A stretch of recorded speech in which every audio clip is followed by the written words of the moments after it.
Hare Krishna, Hare Krishna, Krishna Krishna, Hare Hare, Hare Rama, Rama Rama, Hare Hare,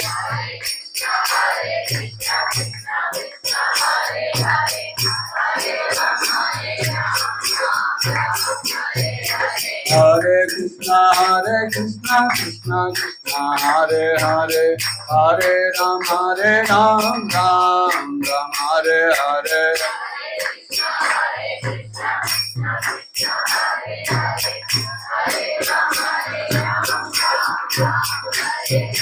Hare Krishna, Krishna Krishna, Hare Hare, Hare Rama, Ram Ram, Hare Hare. Hare Krishna, Krishna Krishna, Hare Hare, Hare Rama, Ram Ram, Hare Hare.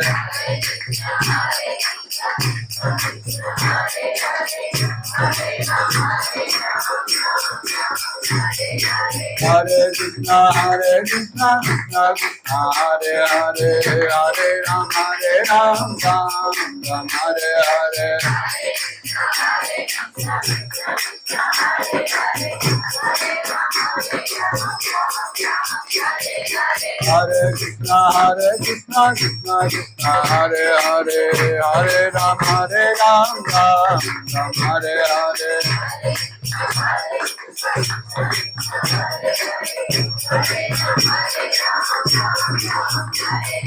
Hare Krishna, Krishna Krishna, Hare Hare, Hare Ram, Ram Ram, Hare Hare. Hare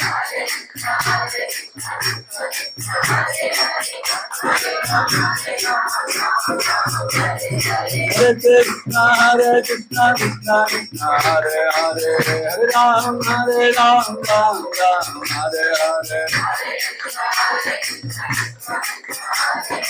Hare Krishna,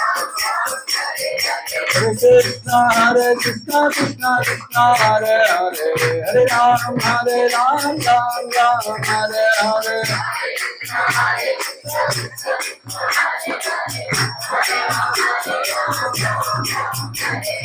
Hare Krishna, Krishna Krishna, Hare Hare, Hare Ram, Ram Hare Hare.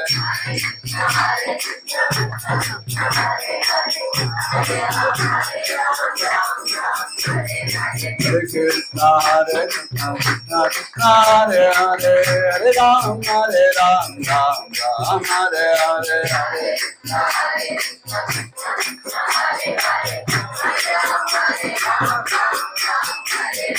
Hare Krishna, Krishna Krishna, Hare Hare, Hare Ram,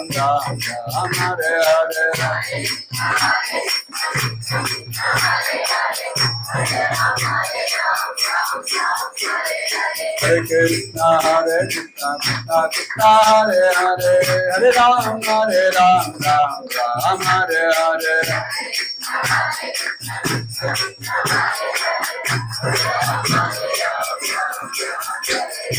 Hare Krishna, Krishna Krishna, Hare Hare, Hare Ram, Ram Hare Hare.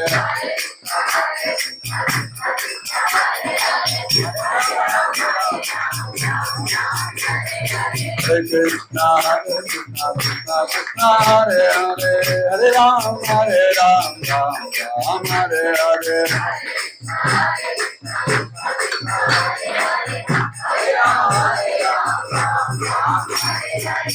Hare Namah, Yadavaya Namah, Hare Namah, Hare Namah, Yadavaya Namah.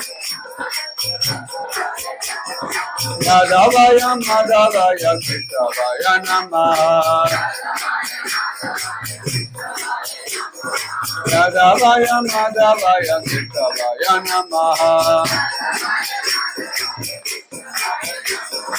Gopal Govinda Ram Madhusudana. Gopal Govinda Ram Madhusudana.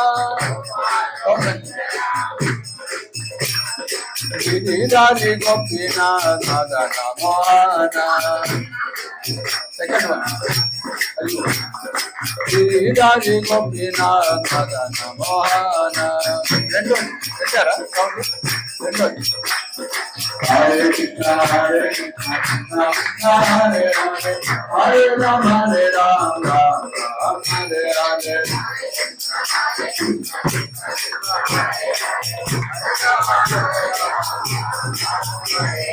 Hare Krishna, Hare Krishna, Krishna Krishna Hare Hare, Hare Rama, Rama Hare Hare.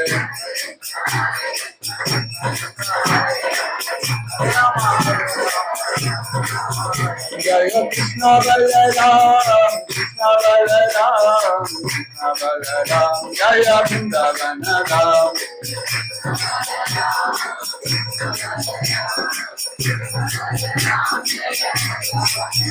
Jaya Krishna Balaram, Krishna Balaram, Krishna Balaram, Jaya Vrindavana Ram.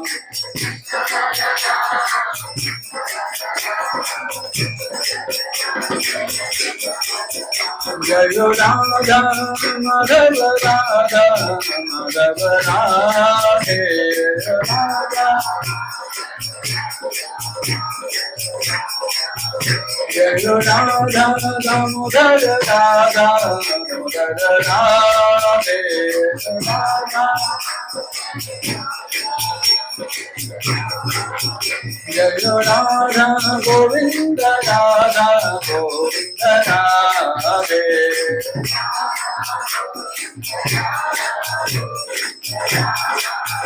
Jaya Radhe, Jaya Radhe, Jaya Radhe, Jaya Shri Radhe.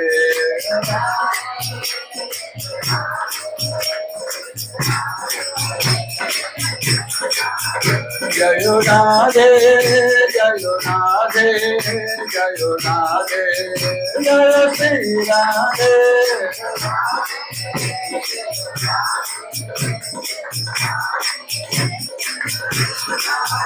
Jaya Gauranga, Gauranga, Gauranga, Jaya Gauranga, Gauranga.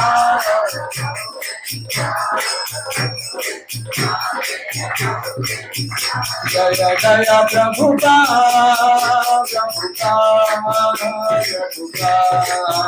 Prabhupada, Jaya Jaya.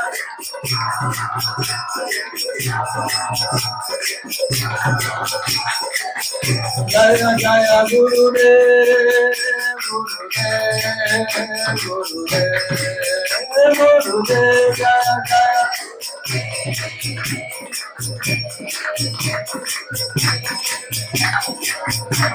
Gaura Hari Bol, Hari Bol, Hari Bol, Hari Bol, Gaura.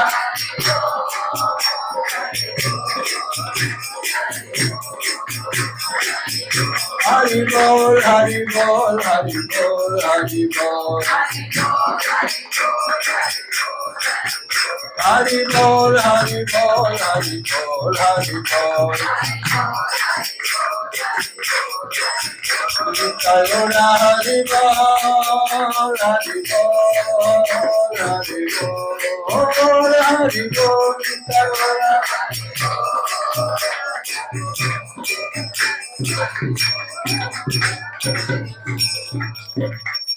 Harinam Sankirtan ki jai, Srila Prabhupada ki jai.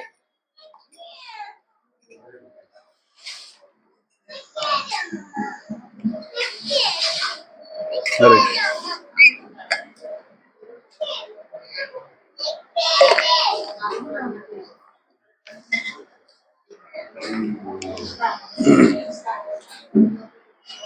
Hare Krishna. Ramesh ఉన్నదా? గోమాత ఇక్కడే ఉన్నావా? రమేష్ ఉన్నాడా? ఆయన గోపాలకు ఉన్నాడా? సరే ఉన్నని గోమాత కూడా క్లాస్ ఉంటుంది. హరే కృష్ణ. ఓం నమో భగవతే వాసుదేవాయ. ఓం నమో భగవతే వాసుదేవాయ. ఓం నమో భగవతే వాసుదేవాయ. నారాయణం నమస్కృత్యం నరం చైవ నరోత్తమం దేవీం సరస్వతిం వ్యాసం తతో జయం ముదీరయే. నష్టప్రాయేషు అవధ్రేషు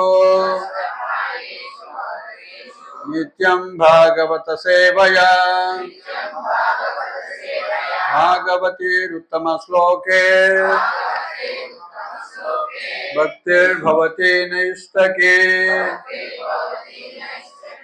కృష్ణాయ వాసుదేవాయ దేవకీ నందనాయ చ నందగోపకుమారాయ గోవిందాయ నమో నమః. నమః పంకజనాభాయ నమః పంకజమాలినే నమః పంకజనేత్రాయ నమస్తే పంకజాంగ్రయే. హరే కృష్ణ. అందరికీ స్వాగతం. ఈరోజు మనం ఇస్కాన్ ఖమ్మంలో గోవర్ధన్ పూజా సెలబ్రేషన్స్ చేసుకుంటున్నాము. అట్లనే నిన్న శ్రీల ప్రభుపాదుల యొక్క తిరోభావ తిథి కూడా జరిగిందనమాట. సో లాస్ట్లో రామలక్ష్మణ ప్రభు శ్రీల ప్రభుపాదుల గురించి కొన్ని విషయాలు చెప్పడానికి ప్రయత్నిస్తారు. మనకి టైం ఉంటే ఆల్రెడీ మనకి 12 అవుతుంది. 1 గంట ప్రవచనం ఉంటుంది, 45 minutes. సో తర్వాత మనకి అక్కడ గిరి గోవర్ధని అన్నకూటంతో అన్నంతో కూటంలాగా తయారు చేసి అన్నకూట్ అంటారు.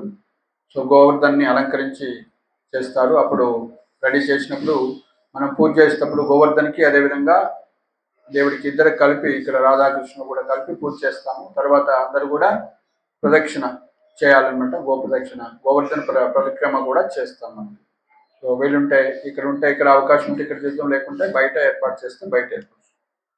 సో ఈరోజు మనం గోవర్ధన్ లీల యొక్క విశేషాలు తెలుసుకుందాము. చెప్పండి మంత్రము. నమస్తే గిరిరాజాయ శ్రీ గోవర్ధన నామినే అశేష క్లేశనాశాయ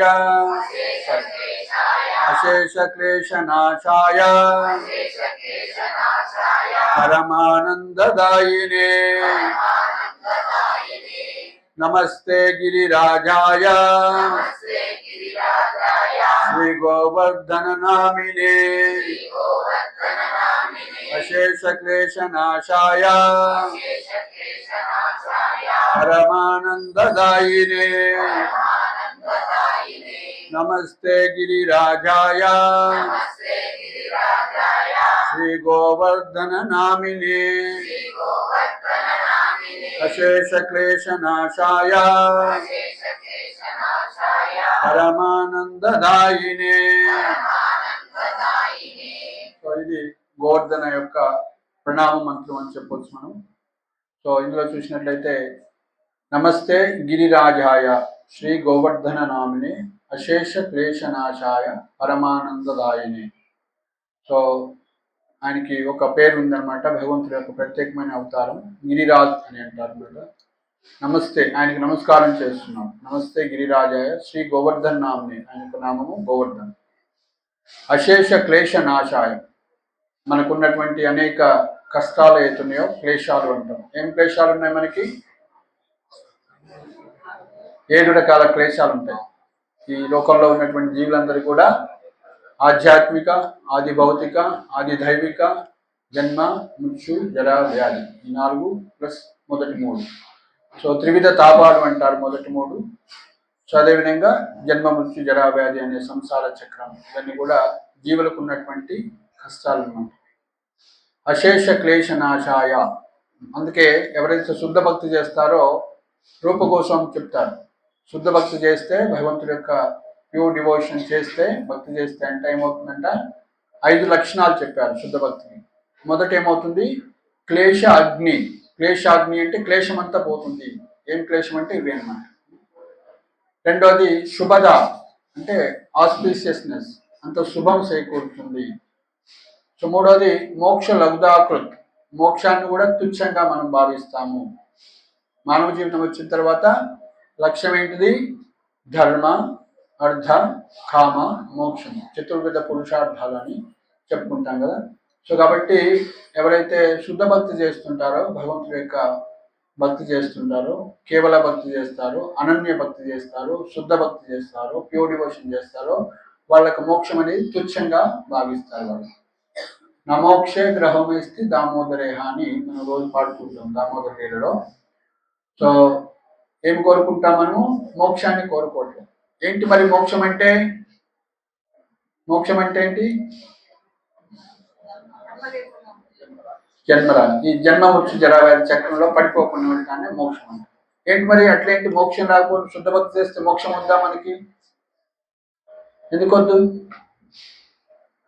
సో మోక్షం అంటే అక్కడ డెఫినేషన్ అర్థం చేసుకోవటంలో ఉంటుంది. సాలోక్య, సామీప్య, సారూప్య, శాస్త్రి, సాయుధ్య అని 5 రకాల ముక్తులు ఉంటాయన్నమాట మోక్షం. సాలోక్య అంటే భగవంతుడు ఉన్నటువంటి లోకానికి వెళ్ళడం. సామీప్య అంటే భగవంతుడి దగ్గరికి వెళ్ళటం, భగవంతుడి దగ్గరే ఉండొచ్చు. సాలోక్య, సామీప్య, శాస్త్రి అంటే భగవంతుడికి ఎంత ఐశ్వర్యం ఉందో అంతే ఐశ్వర్యాన్ని మనం పొంది ఉంటాము. సో తర్వాత సారూప్య అంటే భగవంతుడికి ఎలాంటి రూపం ఉందో అలాంటి రూపాన్ని పొందాం. ఇంకా సాయుధ్య అంటే ఇంకా అది తుచ్చమైనటువంటిది, వైష్ణవులుగాను ఎవరు యాక్సెప్ట్ చేయరు ప్రాక్టికల్గా.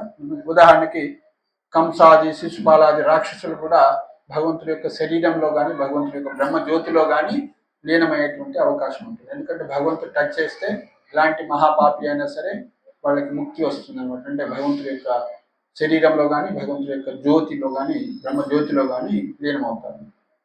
సో అలా కాకుండా మరి భగవంతుడు లాంటి రూపం మనకొద్దా, భగవంతుడు లాంటి ధనము, ఐశ్వర్యం మనకొద్దా, భగవంతుడి పక్కన ఉండొద్దా, మనం భగవంతుడి లోకంలో ఉండొద్దా అంటే అవి కూడా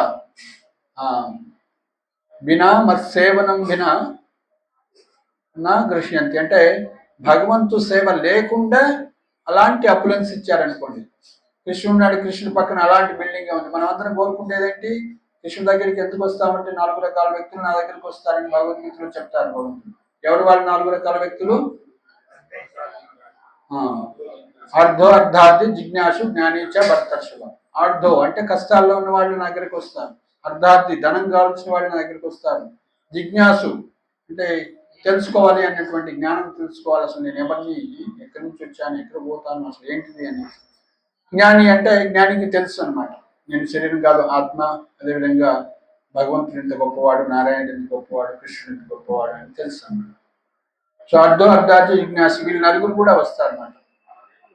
కానీ సో వీళ్ళకి ఇలాంటి ముక్తులు వస్తాయి. సాలోక్య, సామీప్య. వాడు ఏం కోరుకుంటున్నాడు, ధనం కావాలి, ధనం కావాలంటే నా అంత ధనం ఇచ్చేస్తాను, వైకుంఠం అని ఇచ్చేస్తాను, కానీ సేవ్ అయిపోయాడు. ఈయన కోరుకోవట్లేదు, ఆయన ఇవ్వట్లేదు, రెండు. సో అలాగే మనకి ఇల్లు కావాలి, పర్మనెంట్ ఇల్లు కావాలి, పర్మనెంట్ జాబ్ కావాలని కోరుకుంటాం కదా మనమంతా. సో కాబట్టి శాశ్వతంగా ఎటర్నల్గా ఉన్నటువంటి ఇల్లు, పర్మనెంట్ అన్ని కూడా ఇస్తారు భగవంతుడు. ధనం కావాలని, ఏది కావాలని ఇస్తారు, కానీ ఆయన సేవని ఇవ్వడు అన్నమాట. అందుకే సేవ అనేది ఉన్నతమైనటువంటి. సో అందుకే చైతన్య మహాప్రభు ఏం చెప్తారు, న ధనం న జనం న సుందరిం కవితాంబ జగదీశ కామయే మమ జన్మనేశ్వరే భవతా భక్తి రహితికి. భక్తి ఇవ్వండి అని చెప్తారు. భక్తి అంటే ప్రభుపాద రాస్తారు, భక్తి అంటే ఇంగ్లీష్లో డివోషనల్ సర్వీస్. ఏంటది, డివోషనల్ సర్వీస్ అంటే సేవ అనేది ఉంది అందులో. భక్తి అంటే సేవ చేయటం భగవంతుడికి. సో ఎలాంటి సేవ చేస్తామంటే 5 రకాలైనటువంటి సేవలు ఉంటాయి ప్రధానంగా. సో శాంతరసము, దాస్యరసము, సాఖ్యరసము, వాత్సల్య రసము, మాధుర్య రసము. సో ఈ విధంగా భగవంతుడికి మనకున్నటువంటి రిలేషన్ బట్టి, మనకున్నటువంటి కోరికను బట్టి, మనకు కలిగినటువంటి సాంగత్యాన్ని బట్టి మనము ఇలాంటి ఒక సేవలో నిమగ్నం అవుతాం. సో కాబట్టి మరి ఒకరు గోపిక మాధుర్య భావంతో కృష్ణుని ఎలా ప్రేమిస్తున్నారు, సేవిస్తున్నారు, ఒకరు స్నేహితుడిగా ఎలా సేవిస్తున్నారు, ఒకరు వాత్సల్య రసంలో ఎలా సేవిస్తున్నారు, ఒకరు దాస్య రసంలో ఎలా సేవిస్తున్నారు, తేడా ఏంటి? మరి అందరూ గోపికలే కావచ్చు కదా, అందరూ కృష్ణుని స్నేహితులు ఎందుకు కావట్లేదు అంటే వాళ్ళకు కలిగినటువంటి సాంగత్య ప్రభావం వల్ల వాళ్ళు అలా లక్ష్యాన్ని పెట్టుకుంటారు. సో కాబట్టి మీరు ఎలాంటి సాంగత్యంలో ఉన్నారో అక్కడే మీ డెస్టినేషన్ ఫిక్స్ అయిపోతుంది అన్నమాట. సో కాబట్టి మీరు దాస్యరసంలో ఉన్నటువంటి సాంగత్యంలోకి వచ్చారనుకోండి, మీ గురువు దాస్యరస భావంలో ఉన్నాడు అనుకోండి, మీరు కూడా అక్కడికే వెళ్తారు. సో కానీ మీ గురువు వాత్సల్య రసంలో ఉన్నటువంటి వ్యక్తి అనుకోండి, అలాంటి సాధువుతో పరిచయం అయింది అనుకోండి, మీరు కూడా వాత్సల్య రసాన్ని పొందుతారు. లేదా మాధుర్య రసం, గోపికల్లాగా కృష్ణుడు ఏ విధంగా అయితే గోపికలు ప్రేమించారో గోదాదేవి చెప్తుంది కదా ఆండాల్. సో అలా మాధుర్య రసంతో ఉన్నటువంటి భక్తులతో సాంగత్యంలోకి వస్తే భగవంతుని మాధుర్య రసంతో సేవిస్తామన్నమాట. సో కాబట్టి మనము ఏ రసంలో మనం సేవిస్తామనేది, ఏ భావంలో సేవిస్తామనేది మనం ఎలాంటి సాంగత్యంలో ఉన్నామో అది నిర్ణయిస్తుంది. సో అందుకే సాంగత్యం అనేది చాలా చాలా ఇంపార్టెంట్. మనమందరం అనుకుంటాం ఏంటి ప్రతి ఆదివారం పోవడం ఎందుకు అని. సో కానీ మనకి అక్కడ గురువుతోటి స్ట్రాంగ్ రిలేషన్ ఏర్పడాలి. మన స్వరూపం మనం ప్రకటితం చేసుకోవాలి. ఎవరిని నేను అన్నటువంటిది మనకు తెలిసి ఉండాలి. మనం వైకుంఠంలో మనకు ఒక రిలేషన్ భగవంతుడితో ఉంటుంది. ఒక దాసుడు గాను, ఒక స్నేహితుడు గాను, ఒక పుత్రుడు గాను, అంటే తల్లిదండ్రులు గాను, లేదా ఒక ప్రేమికుడు గాను ఒక రిలేషన్ ఉంటుంది. సో అది ఎవరు రిలీవ్ చేస్తారంటే గురువు యొక్క కృప వల్ల, అదేవిధంగా కృష్ణుడి యొక్క కృప వల్ల అది ప్రకటితం అవుతుంది, మనకు తెలుస్తుంది. సో సాధారణంగా ఏ స్థితిలో ఉన్నా కూడా దాస్యరసంలో ఉన్న, వాత్సల్య రసం ఉన్న, సాఖ్యరసంలో ఏదైనా కూడా సేవ అంటారు. సో యశోదమాత వాత్సల్య రసంలో ఉన్నా కూడా సేవ చేస్తుంది కృష్ణుని. గోపికలు కూడా కృష్ణుని సేవిస్తున్నారు. అదేవిధంగా గోప బాలురు కూడా సేవిస్తున్నట్లే. అదేవిధంగా డైరెక్ట్గా వైకుంఠంలో సేవ భావంలో ఉన్నటువంటి మాస్టర్ సర్వెంట్ రిలేషన్లో ఉన్న వాళ్ళు కూడా సేవ చేస్తున్నారు. కానీ జస్ట్ భావంలో మాత్రమే తేడా ఉంటుంది. సో ఈరోజు అంటే గోవర్ధన గిరి పర్వతాన్ని కృష్ణుడు ఎందుకు ఎత్తాడు, మరి ఎందుకు చేశాడు ఈ లీలాన్ని చూసినట్లయితే కృష్ణుడు అనేకమైన లీలలు చేశారు బృందావనంలో. సో మొదటిది భగవంతుడు ఎవరు అంటే మీ అందరికి తెలుసు కదా డెఫినేషన్ ఏంటి. భగవంతుడని ఎవరిని అంటాము? ఎవరికైతే ధనవంతుడని ఎవరిని అంటాము? ధనం ఉన్నవాడిని. విద్యావంతులని ఎవరిని అంటాము? విద్య ఉన్నవాడిని విద్యావంతులు అంటారు. భగవంతులని ఎవరిని అనేది? షడైశ్వర్యాలు ఉన్నవాడిని అంటే భగా ఉన్నవాడిని భగవంతుడు, ధనం ఉన్నవాడిని ధనవంతుడు అంటారు. సో అట్లనే సో ఏంటి ఐశ్వర్యము అంటే భగ అంటే ఐశ్వర్యాలు అన్నమాట. షడైశ్వర్యపూర్ణ అంటే 6 ఐశ్వర్యాలు సంపూర్ణంగా ఉన్నటువంటి వ్యక్తిని. సో ఈ గోవర్ధన పర్వత లీల అనేది భగవంతుడి యొక్క ఒక ఐశ్వర్యాన్ని తెలియజేస్తుంది. ఏ ఐశ్వర్యాన్ని తెలియజేస్తుంది?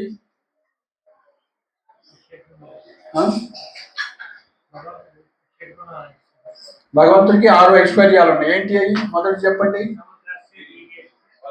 ఐశ్వర్యస్య సమగ్రస్య, నాట్ సమగ్రస్య అంటే సంపూర్ణ సంపద. ఐశ్వర్యం అంటే సంపద. ఐశ్వర్యస్య సమగ్రస్య ఒకటి అంటే సంపూర్ణ ఐశ్వర్యము, ఆల్ వెల్త్ ఉంది ఆయన దగ్గర. వీర్యస్య సమగ్రమైనటువంటి వీర్యం అంటే సంపూర్ణమైనటువంటి శక్తి ఉంది. ఐశ్వర్యస్య సమగ్రస్య వీర్యస్య యశస్య అంటే సంపూర్ణమైనటువంటి యశస్సు అంటే కీర్తి ఉంది. తర్వాత శ్రియ అంటే బ్యూటీ, సంపూర్ణమైనటువంటి అందము ఉంది. తర్వాత జ్ఞాన వైరాగ్యస్య సంపూర్ణమైనటువంటి జ్ఞానము ఉంది, సంపూర్ణమైనటువంటి వైరాగ్యం ఉంది. ఈ 6 ఐశ్వర్యాలు భగవంతుడికి ఉన్నాయి. గోవర్ధన పర్వతాన్ని ఎత్తడం అనేది ఏ ఐశ్వర్యాన్ని ప్రకటితం చేస్తుంది మనకి? ఒకటోదా, రెండోదా, మూడోదా, నాలుగోదా, ఐదోదా? ఆయన యొక్క శక్తి గురించి చెప్తుంది. ఐశ్వర్యస్య సమగ్రస్య వీర్యస్య అంటే ఆయన యొక్క అంత శక్తిమంతుడు, అంత వీర్యవంతుడు అని ప్రూవ్ చేస్తుంది. సో సాధారణ వ్యక్తి ఎవరు కూడా అంత శక్తి కలిగి ఉండరన్నమాట. సో కాబట్టి ఇది 6 ఐశ్వర్యాల్లో ఒక ఐశ్వర్యము. సో భగవంతుడు మరి గోవర్ధన పర్వతాన్ని అయితే ప్రూవ్ చేశారన్నమాట. ఆయన అంత శక్తిమంతుడు. జస్ట్ అట్లా లేచి కష్టపడి లేపడమే కాదు, జస్ట్ ఒక్క చిటికిన వేల మీద 7 రోజులు ఉంచారన్నమాట. సో ఏ సాధారణ వ్యక్తి ఎవరు కూడా చేయలేరు. సో భగవంతుడి యొక్క ఒక అపులెన్స్ అనేది ఇక్కడ ప్రూవ్ చేశారు. నెక్స్ట్ ఇంకా ఎందుకు చేశారు, కారణాలు ఏంటి? ఇంద్రుడి యొక్క గర్వాన్ని అణచటం కోసం. సో భగవంతుడు యొక్క భక్తుల యొక్క హృదయంలో గర్వం ఉంటే భగవంతుడు సహించడు అనమాట. అసలు గర్వం ఉందని మనం కూడా తెలియకపోవచ్చు. కాబట్టి ఆ లీల ద్వారా భగవంతుడి యొక్క భక్తి చేస్తుంటే మనకి అవన్నీ కూడా పోతూ ఉంటాయి అన్నమాట. అందుకే ఒక్కోసారి మనకి గర్వం ఉందని మనం వేరే వాళ్ళు చెప్తే కూడా మనకు కోపం వస్తుంది అనమాట. నువ్వు నన్ను అట్లా గర్విస్తుంటావు, వీడికి ఎంత గర్వం రా అంటే బామ్మ వీడిని మళ్ళీ మొహం కూడా చూడకూడదు అనుకుంటున్నాను, నన్ను ఇట్లా అన్నాడు అని. సో కాబట్టి మనం భక్తులతో వ్యవహరించేటప్పుడు చాలా స్మూత్గా వ్యవహరించాలి. అంటే సున్నితమైనటువంటి సంబంధం కలిగి ఉంటాం అన్నమాట, రిలేషన్ భక్తులతో. సో చాలా కేర్ఫుల్గా ఉండాలి. ఎవరైనా తిట్టారనుకోండి, నువ్వు అలాంటి వాడివి ఇలాంటి వాడివి గర్విష్టివి అనేసి, లోభివి అని, కామి క్రోధి లోభి అన్నారు అనుకోండి, సో మన హృదయాన్ని మనం పరీక్షించుకోవాలన్నమాట. నా హృదయంలో కామం ఉందా, క్రోధం ఉందా, లోభం ఉందా, గర్వం ఉందా? ఏం చేయాలి మరి? గర్వం ఉంటే ఏం చేయాలి? ఎవరిని పూజించాలి తెలుసా? కరెక్ట్. అంటే మీరు మూలం చెప్పారు, దానికన్నా వివరణ వాసుదేవ సంకర్షణ ప్రద్యుమ్న అనిరుద్ధాన్ని చతుర్వ్యూహం ఉంటుందన్నమాట. ఎవరైతే సంకర్షణను పూజిస్తారో వాళ్ళ యొక్క అహంకారం అనేది పోతుంది. అహంకారం అంటే విద్యా అహంకారం, ఫాల్స్ ఐడెంటిటీ అంటారు, అది పోతుంది. సో అదేవిధంగా వాసుదేవుని పూజించడం వల్ల మన యొక్క చిత్తం అనేది శుద్ధి అవుతుంది, కాన్షియస్నెస్ అనేది ప్యూరిఫై అవుతుంది. సంకర్షణని పూజించడం వల్ల మన యొక్క అహంకారం అనేది పోతుంది. సో ఈ లోకంలో యొక్క సంకర్షణుడికి ప్రతినిధి ఎవరంటే శివుడు అనమాట. మెడలో ఎప్పుడు ఆ సంకర్షణుని, శివుడిని అంటే పాముని వేసుకొని ఉంటాడనమాట. ఆయన ఇప్పుడు సంకర్షణ మీద 24 hours మెడిటేషన్ చేస్తూ ఉంటారు. సో కాబట్టి సో మన యొక్క అహంకారం పోవాలంటే శివుడిని కానీ లేదా సంకర్షణ కానీ పూజించాలన్నమాట. వాసుదేవ సంకర్షణ. సో తర్వాత మన యొక్క బుద్ధి శుద్ధి కావాలంటే ఎవరిని పూజించాలి? బుద్ధి పవిత్రం కావాలంటే, బుద్ధి లేదురా మీకు అంటాం కదా అంటే రాంగ్, ఏదో రాంగ్గా ఉన్నాం కాబట్టి మనకు బుద్ధి లేదంటారు. మన బుద్ధి పవిత్రం కావాలంటే ఎవరిని మనం పూజించాలి? అనిరుద్ధుని అన్నమాట. వాసుదేవ సంకర్షణ ప్రద్యుమ్న అనిరుద్ధాన్ని నలుగురు ఉంటారు కదా, అనిరుద్ధుని పూజిస్తే బుద్ధికి ఇన్ఛార్జ్ దేవత అనమాట. సో ఈ లోకంలో బుద్ధికి దేవత బ్రహ్మ అన్నమాట. సో బ్రహ్మని పూజించడం ద్వారా మన బుద్ధి సక్రమం ఉంటుంది, లేదా అనిరుద్ధుని పూజించాలి. సో మనస్సుని సక్రమంగా చేయాలంటే ఎవరిని పూజించాలి? మనస్సు ప్రతినిధి ఎవరు? చతుర్వ్యూహంలో ఇంకెవరున్నారు? ముగ్గురు అయిపోయింది కదా, వాసుదేవ సంకర్షణ అనిరుద్ధ అయిపోయింది, ఇంకెవరున్నారు? ప్రద్యుమ్నుడు. సో కాబట్టి మనసుకు ప్రతినిధి ఎవరు? మనసు దేవత ఎవరు? ప్రద్యుమ్నుడు అన్నమాట. ఓకే. సో కాబట్టి ఆ ప్రద్యుమ్నుడికి ఈ లోకంలో ఎవరు ప్రతినిధి? చంద్రుడు అన్నమాట. ఓకే. సో అందుకే విరాట్ రూపం వర్ణన వచ్చేటప్పుడు మనసో చంద్రమా జాయిత అంటారు. అంటే చంద్రమ మనసో జాయిత, చంద్రుడి నుంచి మనసు వచ్చింది అంటారు. ఓకే. సో కాబట్టి ఈ విధంగా మనము పవిత్రం కావాలంటే చతుర్వ్యూహాన్ని పూజించినట్లయితే మనస్సు, బుద్ధి, అహంకారము, చిత్తము కూడా పవిత్రం. లేదా డైరెక్ట్గా కృష్ణ చైతన్యం, కృష్ణ కాన్షియస్నెస్ యాక్టివిటీ చేస్తే మనం పూర్తిగా పవిత్రం అవుతుంది. హరే కృష్ణ కృష్ణ కృష్ణ హరే హరే, హరే రామ రామ రామ హరే హరే. సో ఇది చేస్తే ఆటోమేటిక్గా ఆ యొక్క వాసుదేవ సంకర్షణ ప్రద్యుమ్న అనిరుద్ధులకు ప్రతినిధి మూలమైనటువంటి కృష్ణుని మనం రాధాకృష్ణులను పూజిస్తున్నాం కాబట్టి మన యొక్క అంత పవిత్రం అవుతుంది అన్నమాట. సో మనం ఏం చెప్పుకుంటున్నామంటే ఈ భక్తులు మోక్షాన్ని కూడా తుచ్చంగా భావిస్తారు, శుద్ధ భక్తులు అని చెప్తున్నాం. వాళ్ళకి సింటమ్స్ ఏంటి? శుద్ధ భక్తి యొక్క లక్షణాలు ఏంటి? క్లేశాగ్ని, శుభద, మోక్ష లఘుదాకృత్. 4వది సాంద్రానంద విశేషాత్మ. సాంద్ర ఆనంద విశేష ఆత్మ అంటే ఘనమైనటువంటి ఆనందాన్ని పొందుతారంట ఎవరైతే ఈ యొక్క శుద్ధ భక్తిని చేస్తుంటారు. రూపగోస్వామి చెప్తుంది అన్నమాట. ఘనమైనటువంటి ఆనందం అంటే ఎట్లా చెప్తాం మరి? ఆనందం అంటే తెలుసా మీ అందరికీ? దేనితో వస్తుంది ఆనందం? ఇంద్రియాలతో వచ్చేదాన్ని ఏమంటారు?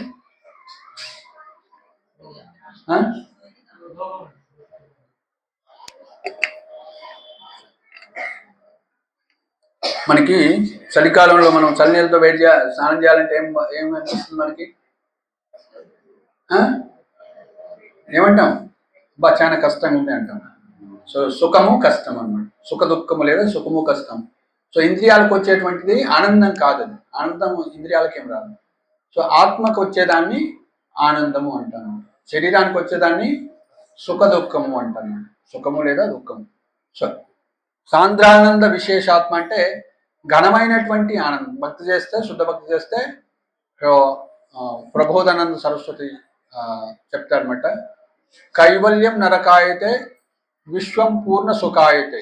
ఈ భౌతిక జగత్తు మనం దుఃఖాలయం అని చెప్పుకుంటాం, కానీ ఎప్పుడైతే శుద్ధ భక్తి చేస్తూ ఉంటారో వాళ్ళు ఈ విశ్వాన్ని కూడా ఎంతో ఆనంద ఆలయంగా చూడగలుగుతారు. ఎందుకంటే వాళ్ళు ఎప్పుడు కూడా కృష్ణుడికి సంబంధం లేకుండా ఉండరు, కృష్ణుడితోనే ఉంటారు. కాబట్టి వాళ్ళు ఆనందంగా ఉండగలుగుతారు. ఎవరైతే కృష్ణుడితో ఉంటారో వాళ్ళు, ఎప్పుడైతే సూర్యుడితో మనం ఉంటే మనకి అజ్ఞానం ఉంటుందా, చీకటి ఉంటుందా? సూర్యుడు పోతున్నాడు కాబట్టి మనం అంతా ఈ లైట్లు, ల్యాంపులు అన్నీ పెట్టుకోవాల్సి వస్తుంది. కానీ 24 గంటలు మనం సూర్యుడితో ఉన్నాం అనుకోండి, సో మనకి అజ్ఞానం అనేది, చీకటి అనేది ఉండదు. సో కాబట్టి అలాంటి సూర్యుడికి కూడా కృష్ణుడి అంత వెలుగు నుంచి వస్తుంది. సూర్యుడికి అంత శక్తి ఎక్కడి నుంచి వస్తుంది ప్రకాశింపజేయడానికి? భగవంతుడి యొక్క బ్రహ్మ జ్యోతి ద్వారా. ఆ బ్రహ్మ జ్యోతి నుంచి సూర్యుడు స్వీకరిస్తున్నాడు. ఆయనకి ఎవరు ఇచ్చారండి? ఎట్లా ఇచ్చాడు? అగ్రిమెంట్ ఎక్కడ ఉంది? ఇక్కడ ఉందా పుస్తకాల్లో? భగవద్గీతలో చెప్తున్నాడు, నా యొక్క మొదటి శిష్యుడు ఆయనే. ఇమం వివస్వతే యోగం ప్రోక్తవాన్ అహం అవ్యయం వివస్వాన్ మనవేగా మను విశ్వాస. సో మరి మనకన్నా ఎంతో సీనియర్ ఆయన, మనకన్నా సీనియర్ భక్తుడు అనమాట. అందుకే మనం ఆయనకి నమస్కరించి ఏం కోరుకోవాలి? సో కృష్ణ భక్తిని కోరుకోవాలన్నమాట, కృష్ణ ప్రేమను కోరుకోవాలి. సో సాధారణంగా మనం సూర్యుని పూజిస్తే మన యొక్క ఆరోగ్యం బాగుపడుతుంది అంటారు, అంటే దేవతగా పూజిస్తే. అట్లనే శివుడిని పూజిస్తే ఏదో ఐశ్వర్యాలు వస్తాయి, ఉమాని పూజిస్తే అందమైన భార్య వస్తుంది ఇలాంటి. కానీ వాళ్ళని కూడా మనం ఎలా పూజించవచ్చు అంటే భక్తులుగా పూజించవచ్చు. వాళ్ళు మహాభక్తులుగా, వైష్ణవులుగా మనం పూజించవచ్చు, రెస్పెక్ట్ ఇవ్వచ్చు లేదా పూజించవచ్చు. సో ఆ విధంగా మనం ఆదరాభిమానాలు వాళ్ళకి చూపించాలన్నమాట. సో వాళ్ళని అపరాధం అంటే వారికి అపరాధం చేయకూడదు, కానీ వాళ్ళని మనం వర్షిప్ చేయాల్సిన అవసరం లేదు, వాళ్ళకి రెస్పెక్ట్ ఇవ్వాలి. ముఖ్యంగా మహాభక్తులైనటువంటి శివుడు ఇలాంటి వ్యక్తులకి మనం పూజించవచ్చు కూడా. అదేవిధంగా వాళ్ళకి తగిన గౌరవం కూడా ఇవ్వచ్చు. ఏ భావంతో? వాళ్ళు భక్తులు అన్నటువంటి భావంతో. ఓకే, ఎందుకంటే మనము బృందావన లీలలో ఎంటర్ కావాలంటే అధికారం ఎవరిస్తారో తెలుసా? మన ఎవరు చెప్పారు? Radharani high level. రాధారాణి దగ్గర పోకుండే మనకి ఇంకా ముందు ఉంటాయి, గేట్లు ఉంటాయి. బృందాదేవి ఇస్తుంది. తులసి మహారాణి ప్రార్థన చేస్తే మనకి ఆ యొక్క రాధాకృష్ణుడు యొక్క లీలల్లో మనం. సో ఒకరు బృందాదేవి, రెండోది గోపేశ్వర్ మహాదేవ్. శివుడు కూడా మనకి అధికారాన్ని ఇస్తాడు. ఆయన కూడా శివుడిగా ఆయన రాసలీలలో పాల్గొనలేదు, ఆయన గోపిక, గోపేశ్వర మహాదేవ్ అంటారు అనమాట. సో ఆయన కూడా గోపిక అన్నమాట. సో అదేవిధంగా ఇంకా ఇవ్వగలుగుతారు? మన గురువు ఇవ్వగలుగుతారు. మన గురువుని సేవిస్తే గురువు కూడా రాధాకృష్ణుడు యొక్క లీలల్లో మనని ప్రవేశపెట్టగలుగుతారు. ఇంకా ఎవరు చేయగలుగుతారు?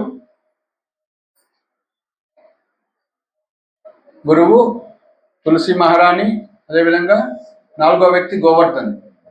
సో కాబట్టి మనం గోవర్ధన్ పూజిస్తే మనం ఎక్కడ ఏమవుతాం? రాధాకృష్ణుడి యొక్క లీలలోకి ఎంటర్ అవుతాం అన్నమాట.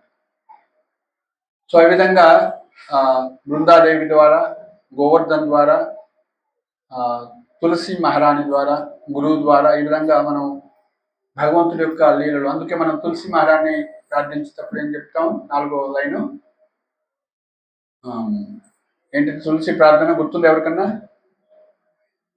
ఏ నివేదన ధరో సకిరను గత కరో, ఈ నివేదన సకిరను సేవాధికార দিয়ে করো নিজ দাসে, সেবাধিকার দিয়ে বিনা কৃষ্ণ দাসে কো এ জন মোরা, বিনা কৃষ্ণ जनम श्री राधा गोविंद प्रेमी सदा जनवासी श्री राधा गोविंद प्रेमी सदा तुलसी कृष्ण प्रेयसी नमो नमः तुलसी कृष्ण प्रेयसी మీరందరూ మంగళార్తికి రావట్లేదు కాబట్టి ఇది కొత్తగా అవుతుంది. మంగళార్తికి వచ్చే వాళ్ళకి రోజు ఇది వాడతా ఉన్నాం. తులసి మహారాణి ప్రదక్షిణ చేస్తూ తులసి ప్రార్థన చేసి తర్వాత ఏం చెప్తున్నారంటే అందులో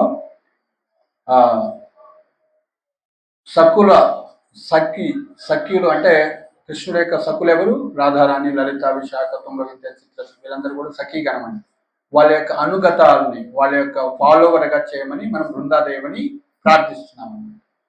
यही निवेदनादरो सखीर अनुगत कोरो సేవ అధికారదియో కోరో నిజ దాసి. ఆమె భగవంతుడి యొక్క శుద్ధ భక్తురాలు అన్నమాట. సో కాబట్టి బృందాదేవి పర్మిషన్ ఇచ్చిన, శివుడు పర్మిషన్ ఇచ్చిన, అంటే గోపేశ్వర్ మహాదేవి పర్మిషన్ ఇచ్చిన, గిరిరాజు పర్మిషన్ ఇచ్చిన, మన గురువు పర్మిషన్ ఇచ్చినా కూడా మనం కృష్ణుడి యొక్క లీలల్లో మనం ఎంటర్ అవుతాం. సో కాబట్టి యొక్క గోవర్ధన్ని పూజించాలి. ఎందుకు అంటే ఆయన మనకి బృందావన లీలల్లో భాగ్యాన్ని కలిగిస్తాడు కాబట్టి. సో అశేష క్లేశ నాశాయ మనం ప్రణామ మంత్రం చెప్పుకుంటున్నాం కదా. నమస్తే గిరిరాజాయ శ్రీ గోవర్ధన నామని అశేష క్లేశ నాశాయ. ఉన్నటువంటి అన్ని కష్టాలని ఆయన దూరం చేసి మనకి భగవంతుడి యొక్క లీలల్లో ప్రవేశాన్ని కల్పిస్తారు. తర్వాత 5వ రూప కోసం ఏం చెప్తున్నారంటే ఈ యొక్క శుద్ధ భక్తి చేయటం వల్ల క్లేశాగ్ని శుభద మోక్షలబ్ధాకు సాంధ్రానంద విశేషాత్మ శ్రీకృష్ణ ఆకర్షణి. కృష్ణుడు ఆకర్షించబడతాడు శుద్ధ భక్తి చేస్తే. సో ప్రేమతోటి మీకు భగవంతుడికి ఏదైనా ఇస్తే ఆయన స్వీకరిస్తాడు. పత్రం పుష్పం ఫలం తోయం యోమే భక్త్యా ప్రయచ్చతి. భక్తి ఉంటేనే ఆయన స్వీకరిస్తాడు. ఆయన ఏం ఆకలితో లేడు కాబట్టి భక్తి అన్నమాట. మరి ఏంటి ఆ భక్తి అంటే? ఎట్లా వస్తుందా భక్తి? మన హృదయంలో ఉందా? ఆ భక్తిని పొందటమే గ్రేట్ అన్నమాట. ఆ భక్తి ఎలా వస్తుంది? ఆ భక్తి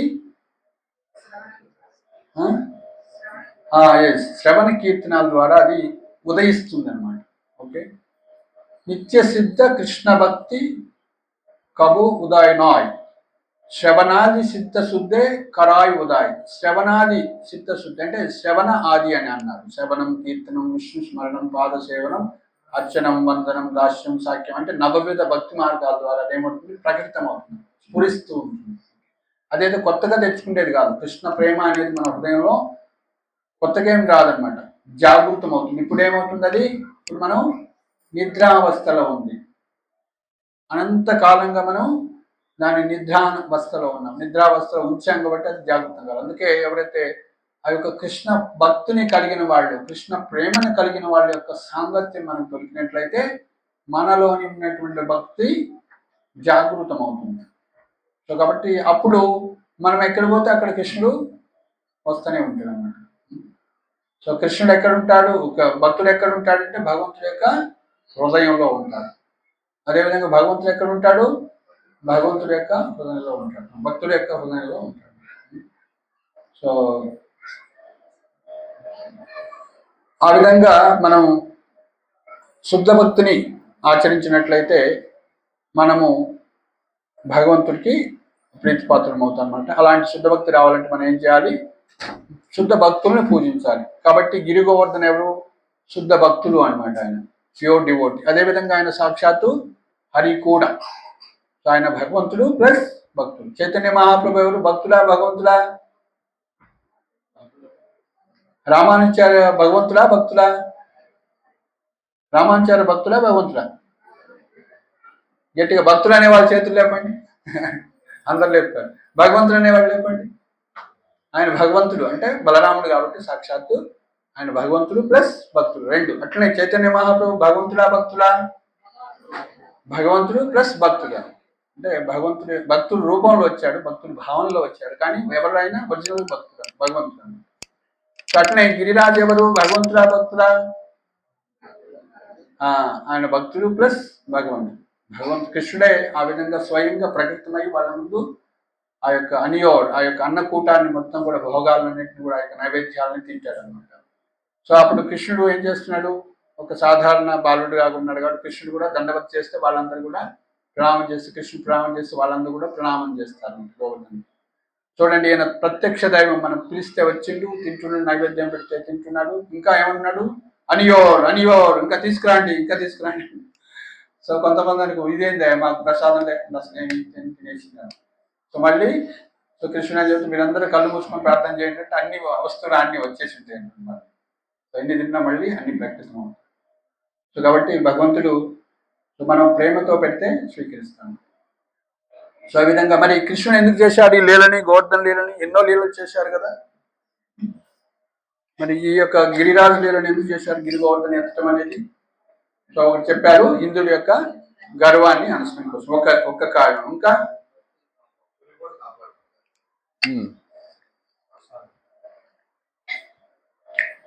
సర్వధర్మాన్ పరిత్యజ్య మామేకం శరణం వ్రజ అహం త్వం సర్వ పాపేభ్యో మోక్షయిష్యామి మా శుచ అన్నారో. అందులో ఏమన్నారంటే, నన్ను ఆశ్రయించినట్లయితే శరణాగతి పొందితే నేను రక్షిస్తాను, సర్వ పాపేభ్యో అన్నారు, అన్ని పాపాల నుంచి దూరం చేస్తాను. బృందావన వాసులకు ఎట్లా పాపమే ఉండదు. సో మరి వాళ్ళని రక్షించాల్సిన బాధ్యత. శరణాగతికి 6 లక్షణాలు ఉంటాయన్నమాట. ఏంటవి తెలుసా? ఏంటి చెప్పండి, భక్తి శాస్త్ర చేసే వాళ్ళంతా. 18వ అధ్యాయము 66వ శ్లోకంలో ఇస్కాన్ శ్రీల ప్రభుపాదుల యొక్క భగవద్గీతలో ఉంటుంది. భగవద్గీత చదివిన వాళ్ళందరికీ తెలిసి ఉంటుంది. ఇంకా 18 అధ్యాయాల వరకు రాలేదు మీరు. అనుకూల్యస్య సంకల్ప ప్రతికూల్యస్య వర్జనం రక్షిష్యతి విశ్వాసో గోప్తృత్వే వర్ణం తదా కార్పణ్య ఆత్మనిక్షేప షడ్విధ శరణాగతి అంటారు. అనుకూల్యస్య సంకల్ప, అనుకూలమైనటువంటి వాటిని అన్నింటిని కూడా మనం యాక్సెప్ట్ చేయాలి భక్తిలో. ప్రతికూల్యస్య వర్జనం, ఏదైతే మనకి భక్తికి ప్రతికూలం అవుతుందో దాన్ని వదిలేయాలి. ప్రతికూల్యస్య వర్జనం. రక్షిష్యతి విశ్వాసం, నన్ను రక్షిస్తాడు అన్నటువంటి పూర్తి విశ్వాసం ఉండాలట. గోప్తృత్వే వర్ణం తదా, నన్ను పోషిస్తాడు. ఆవుని ఇక్కడ కట్టేసిపోయాడు యజమాని. సో ఆవునుకుంటుందే, ఇక్కడ ఎవరు పెడతాడండి నాకు, రాజరాజేశ్వరిలో పెడుతున్నాడు కదా, ఇక్కడ పెట్టే కష్టమే, నా జీవితం ఎలా అనేసి అనుకోదండి. ఒకసారి మనం కృష్ణుడికి అమరు అయినట్లయితే, శరణాగతి అయినట్లయితే కృష్ణుడు మన మాస్టర్, ఆయన పోషించుకుంటాడు. గోప్తృత్వే వర్ణం తదా. ఆత్మనిక్షేప అంటే కార్పణ్య అంటే వినయం అనేది ఉండాలన్నమాట. సంపూర్ణమైనటువంటి వినయం ఉండాలి. ఆత్మనిక్షేప అంటే సంపూర్ణమైనటువంటి శరణాగతి. బలి మహారాజు ఆయనకున్నది ఏదైనా ప్రతిది కూడా భగవంతుడి ముందు శరణాగతి చేస్తారన్నమాట. సో ఆ విధంగా శుద్ధ భక్తికి అంటే శరణాగతికి 6 లక్షణాలు అనమాట. సో కాబట్టి బ్రజవాసులందరూ కూడా ఏ కష్టం వచ్చినా ఎవరి దగ్గరికి పోతారు? కృష్ణ కృష్ణ మహాబాహో అని కృష్ణుణ్ణి ప్రాధాయపడతారు. సో వాళ్ళు ఎన్నోసార్లు బృందావనవాసులు అనేక విపత్తుల నుంచి, అనేక రాక్షసుల నుంచి రక్షించబడిన వాళ్ళు మళ్ళీ కృష్ణుని భగవంతులని భావించలేరు అనమాట. ఎందుకంటే వాళ్ళు ఆ భావంలో మాధుర్య రసంలో ఉంటారు కాబట్టి, ఉన్నత స్థితిలో ఉన్న వాళ్ళు. సో ఆయన భగవంతుని గుర్తించలేరు. వాళ్ళు కూడా ఎక్కడ ఉంటారు? మాయలో ఉంటారు అన్నమాట. ఏ మాయలో? ఏ మాయ? ఏమాయ అంటారు? మహామాయ అంటున్నారు ఎవరు, కృష్ణమాయ అంటున్నారు ఎవరు, ఇంకా మహామాయ అన్నారు, కృష్ణమాయ. ఇంకా ఎన్ని మాయలు ఉంటాయి మనకి మొత్తం? కృష్ణమాయ అంటే 2 రకాలు. కృష్ణమాయ అంటే 2 రకాలు. కృష్ణుడి యొక్క శక్తులు అన్నమాట. మాయ అంటే భగవంతుడికి ఎనర్జీ. మమైవాంశో జీవలోక మయధ్యక్షేణ ప్రకృతి సూయతే సచరాచరం హేతునానేన కౌంతేయ జగద్ విపర్వతి. నా యొక్క అధ్యక్షతన ఈ యొక్క ప్రకృతి అంతా కూడా నడిపిస్తుంది అంటారు. సో కృష్ణుడికి 2 రకాల శక్తులు ఉంటాయి. అవి మహామాయ ఒకటి, రెండోది యోగమాయ అంటారు. బృందావన వాసులంతా ఎక్కడుంటారు? మహాత్మనస్తు మాం పార్థ దైవీం ప్రకృతి మాసిత, దైవ ప్రకృతిలో ఉంటారు. అంటే మహామాయ కాకుండా యోగమాయలో ఉంటారు. సో బృందావన వాసులు ఉన్నటువంటి మాయని ఏమంటారు? యోగమాయ అంటారు. సో కాబట్టి కృష్ణుడు బృందావనంలో చేసిన లీలన్నీ కూడా యోగమాయ ఏర్పాటు చేస్తున్నాడు. ఓకే, యోగమాయ ఒక సంకల్పం మేరకు, అంటే కృష్ణుడి సంకల్పం మేరకు యోగమాయ ఆ పాస్ టైంని అక్కడ ఆ లీలని ఏర్పాటు చేస్తుంది. సో ఇప్పుడు కృష్ణుడు ఈ యొక్క గోవర్ధన పర్వతాన్ని ఎత్తడానికి కారణాల్లో చూసినట్లయితే ఒకటి ఇంద్రుడి యొక్క గర్వాన్ని అనుసరం. తర్వాత కృష్ణుడు ఏం చేస్తుందంటే రోజు పొద్దున్నే సర్ది కట్టుకొని 8 గంటల కల్లా గోపబాలులందరితో కలిసి రోజుకు వెళ్తున్నారు అన్నమాట. సో ఇంట్లో యశోదమాతకు సాయంత్రం 5 గంటల నుంచి తెల్లవారి 8 గంటల వరకు. ఎన్ని గంటలు? 14 గంటల అసోసియేషన్ దొరుకుతుంది, కృష్ణుడి యొక్క సాంగత్యం దొరుకుతుంది. సో కానీ గోపబాలుడికి ఎంత టైం దొరుకుతుంది? పొద్దున 8 గంటలకు పోతే సాయంత్రం 4-5 గంటల వరకు. ఎన్ని గంటలు వాళ్ళకి? సో 4-5-9 గంటలు దొరుకుతుంది వాళ్ళకి. సో కాబట్టి గోపబాలుడికి సాంగత్యం దొరుకుతుంది, యశోదమాతకి లేదా కొంతమంది వృద్ధ గోపికలకి అసోసియేషన్ దొరుకుతుంది. వాళ్ళు ఏదో కాజుతోటి కృష్ణుడి దగ్గరికి వచ్చి అది ఇది అనేసి వస్తూ ఉంటారు అన్నమాట. సో కానీ చిన్న గోపికలు ఎవరైతున్నారో కృష్ణుడు వయసులో ఉన్నటువంటి గోపికలు, వాళ్ళకి కృష్ణుడిని పాపం కృష్ణుడు పోతుంటే వాళ్ళు దొంగచాటుగా చూస్తూ ఉంటారు గోడల నుంచి, ఇంటికా నుంచి, పైనుంచి. వాళ్ళకి అసోసియేషన్ దొరకట్లేదు. సో అట్లనే వృద్ధ గోప బాలుడు కూడా గోపలకు కూడా దొరకట్లేదు అందరికి. ఆ విధంగా అందరికీ సాంగత్యం ఇవ్వటానికి కృష్ణుడు వేసినటువంటి ఒక ప్లాన్ అన్నమాట. సో కాబట్టి గోవర్ధన పర్వతాన్ని ఎత్తడం ద్వారా ఆవులకి, గోవులకి, గోపికలకి, గోప బాలులకి, అందరికి కూడా, బృందావన వాసులు అందరూ కూడా 24 hours 24/7 into 7 days అన్నమాట. ఆ విధంగా 7 రోజుల సాంగత్యాన్ని కృష్ణుడు ఇస్తాడు. సో కాబట్టి ఇది నిజమైనటువంటి కారణం. అంటే తన భక్తులకి తన సాంగత్యాన్ని ఇవ్వాలనేటువంటి ఉద్దేశంతో కృష్ణుడు ఈ యొక్క గోవర్ధన పర్వతాన్ని ఎత్తుతాడు అనమాట. ఆ విధంగా గోవర్ధన పర్వతం ఎత్తినప్పుడు 7 రోజులు వాళ్ళకి ఆకలి దప్పికలు ఏం లేవు, నిద్ర కూడా ఉండదన్నమాట. నిద్ర, ఆహారం ఇంకేం లేదనమాట. విజితవు బృందావనంలో ఉన్నటువంటి గోస్వాములు ఉంటారు అనమాట. మనకి రూప గోస్వామి, సనాతన గోస్వామి, రఘునాథ భట్ట గోస్వామి, రఘునాథ్ దాస్ గోస్వామి, జీవ గోస్వామి, గోపాల భట్ట గోస్వామి, లోకనాథ గోస్వామి, భూగర్భ గోస్వామి అని 8 మంది ప్రధానమైన వాళ్ళు. చాలా మంది ఉన్నారు. సో చైతన్య మహాప్రభు డైరెక్ట్ శిష్యులు అనమాట. వీళ్ళందరూ బృందావనం మళ్ళీ అభివృద్ధి చేసిన వాళ్ళు అన్నమాట. సో వీళ్ళందరూ కూడా ఈ గోవర్ధన పర్వతం చుట్టూ ఉంటారన్నమాట. వాళ్ళు ఆశ్రయాన్ని తీసుకొని ఉంటారు గోవర్ధన పర్వతాన్ని. సో అక్కడ వాళ్ళు రాధాకృష్ణుల యొక్క నిత్య లీలలో విహరిస్తూ ఉంటారు. వాళ్ళకి ఈజీ అవుతుంది అనమాట. సో కాబట్టి గోవర్ధన పర్వతం ఏం చేస్తుంది? వాళ్ళందరికీ సహకరిస్తుంది. సో కాబట్టి ఈ విధంగా బ్రజవాసులందరూ కూడా గోవర్ధన పర్వతాన్ని ఎత్తడం వల్ల వాళ్ళందరికీ సాంగత్యం దొరుకుతుంది. సో ఇది ప్రధానమైనటువంటి కాజ్ అనమాట కృష్ణుడు గోవర్ధన పర్వతాన్ని ఎత్తడానికి. సో ఆ విధంగా గోవర్ధన పర్వతాన్ని ఎత్తి ఆ యొక్క భక్తుని రక్షిస్తాను అని ఆయన చేస్తాడు. సో కాబట్టి కృష్ణుడు గోవర్ధన పర్వతాన్ని ఎత్తిన కానించి 7 రోజులు తినలేదు కదా. రోజుకి ఎన్నిసార్లు నైవేద్యం చేయాలి కృష్ణుడికి? 8 సార్లు. 8 into 7 రోజులు ఎన్ని వస్తాయి? 750. అందుకే చెప్పన్ భోగ్, చే అండ్ పాంచ్. చెప్పన్ భోగ్ అనే కాన్సెప్ట్ ఎక్కడి నుంచి వచ్చింది? సో కృష్ణుడు 7 రోజుల నుంచి ఏం తినలేదు కాబట్టి, సో గోవర్ధన పర్వతం ఎత్తినప్పుడు సో చెప్పన్ భోగ్ తీసుకొచ్చారా? 56 ఐటమ్స్ తెచ్చారా మీరందరూ? తలా ఒక ఐటమ్ తెచ్చారా కనీసం? ఓకే. సో లేకుంటే ఇప్పుడు మన వాళ్ళు తయారు చేయాలి కష్టపడి, పోస్ట్ పంపిస్తారన్నమాట. మనం క్లాస్ ఇంకా పొడిగించుకోవాలి. చెప్పుల భోగు రెడీ లేకుంటే మనం ఎక్కువ క్లాస్ చెప్పుకోవచ్చు, వాళ్ళు తయారు చేసేవాళ్ళు. సో కాబట్టి 7 రోజులు కృష్ణుడు ఏం తినలేదని ఏం చేస్తారు? 56 రకాలైనటువంటి వంటకాలు తయారు చేసి కృష్ణుడికి పెడతారన్నమాట. సో అదే ఒక రీజన్ అనమాట. చెప్పన్ భోగ్ అనే కాన్సెప్ట్ అనేది ఎలా వచ్చింది అనేది చెప్తారన్నమాట. సో ఈ విధంగా మనము గోవర్ధన పర్వతాన్ని పూజించడం వల్ల మనం కృష్ణుడికి ప్రీతి పాత్రలం అవుతాము. సో కృష్ణుడు చెప్తారనమాట. మొదట కృష్ణుడు నందమహారాజుని అడుగుతాడు, నాన్నగారు ఏం చేస్తున్నారు మీరు? అన్ని పెద్ద ఏర్పాట్లు చేస్తున్నారు, ఎవరిని పూజించటానికి? అంటే ఇలా ఇంద్రుడు మనకి వర్షాన్ని కురిపించే దేవత, సో కాబట్టి ఆయన్ని పూజించడానికి ఏర్పాటు చేస్తున్నాము. నేనే కాదు, మనం తరాల నుంచి మనం ఇలా పూజిస్తున్నాము అంటారు. సో అప్పుడు కృష్ణుడు చెప్తారు, లేదు మన కర్మ ప్రకారం, మనం కర్మ మీమాంస స్టోరీ చెప్తారు. కర్మ ప్రకారం మనం ఎన్ని భోగిస్తున్నాము, ఆనందం వస్తుంది, లేకపోతే పంట పండుతుంది, ఇదంతా కూడా అని. సో అలా చెప్తే చాలా కృష్ణుడు కన్విన్స్ చేస్తారు. తర్వాత మనకు వాస్తవంగా మనకి ఆవులు ఇవన్నీ కూడా రక్షించబడుతున్నది ఎవరి ద్వారా అంటే గోవర్ధన్ ద్వారా. కాబట్టి ఈ యొక్క కొండ ద్వారా, కాబట్టి మనం గోవర్ధన్ని పూజించాలి. సో అట్లనే బ్రాహ్మణుల్ని పూజించాలి, అదేవిధంగా గోవుల్ని పూజించాలి అని చెప్పారు. కాబట్టి ఈ రోజు ఏం చేస్తారు? గోవర్ధనగిరి రోజు హరే కృష్ణ హరే కృష్ణ కృష్ణ కృష్ణ హరే హరే రామ. ఫ్యాన్ ఉంటే ఆ గాలి వస్తా ఉంటుంది. మనం కాసేపు కీర్తన చేద్దాం, ఆ గాలి వెళ్ళిపోతుంది. హరే కృష్ణ కృష్ణ కృష్ణ హరే హరే, హరే రామ్ రామ్ రామ్ హరే హరే.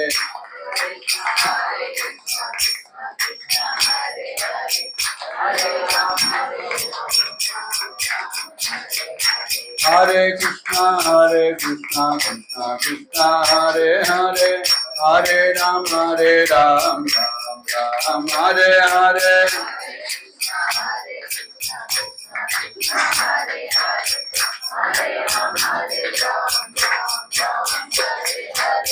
हरे कृष्णा कृष्णा कृष्णा हरे हरे, हरे राम राम राम हरे हरे.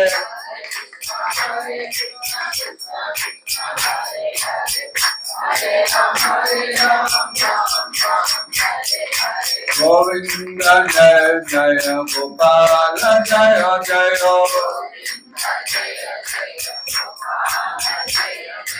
गोविंद जय जय गोपाल जय जय,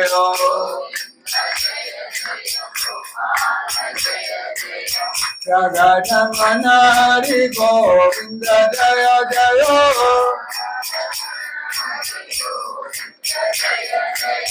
राधा रमण हरि गोविंद जय जय.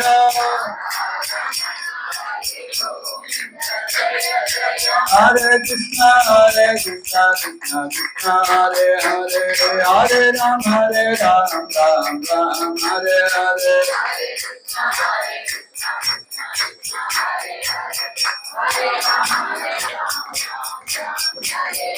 हरे कृष्णा कृष्णा कृष्णा हरे हरे, हरे राम राम राम हरे हरे.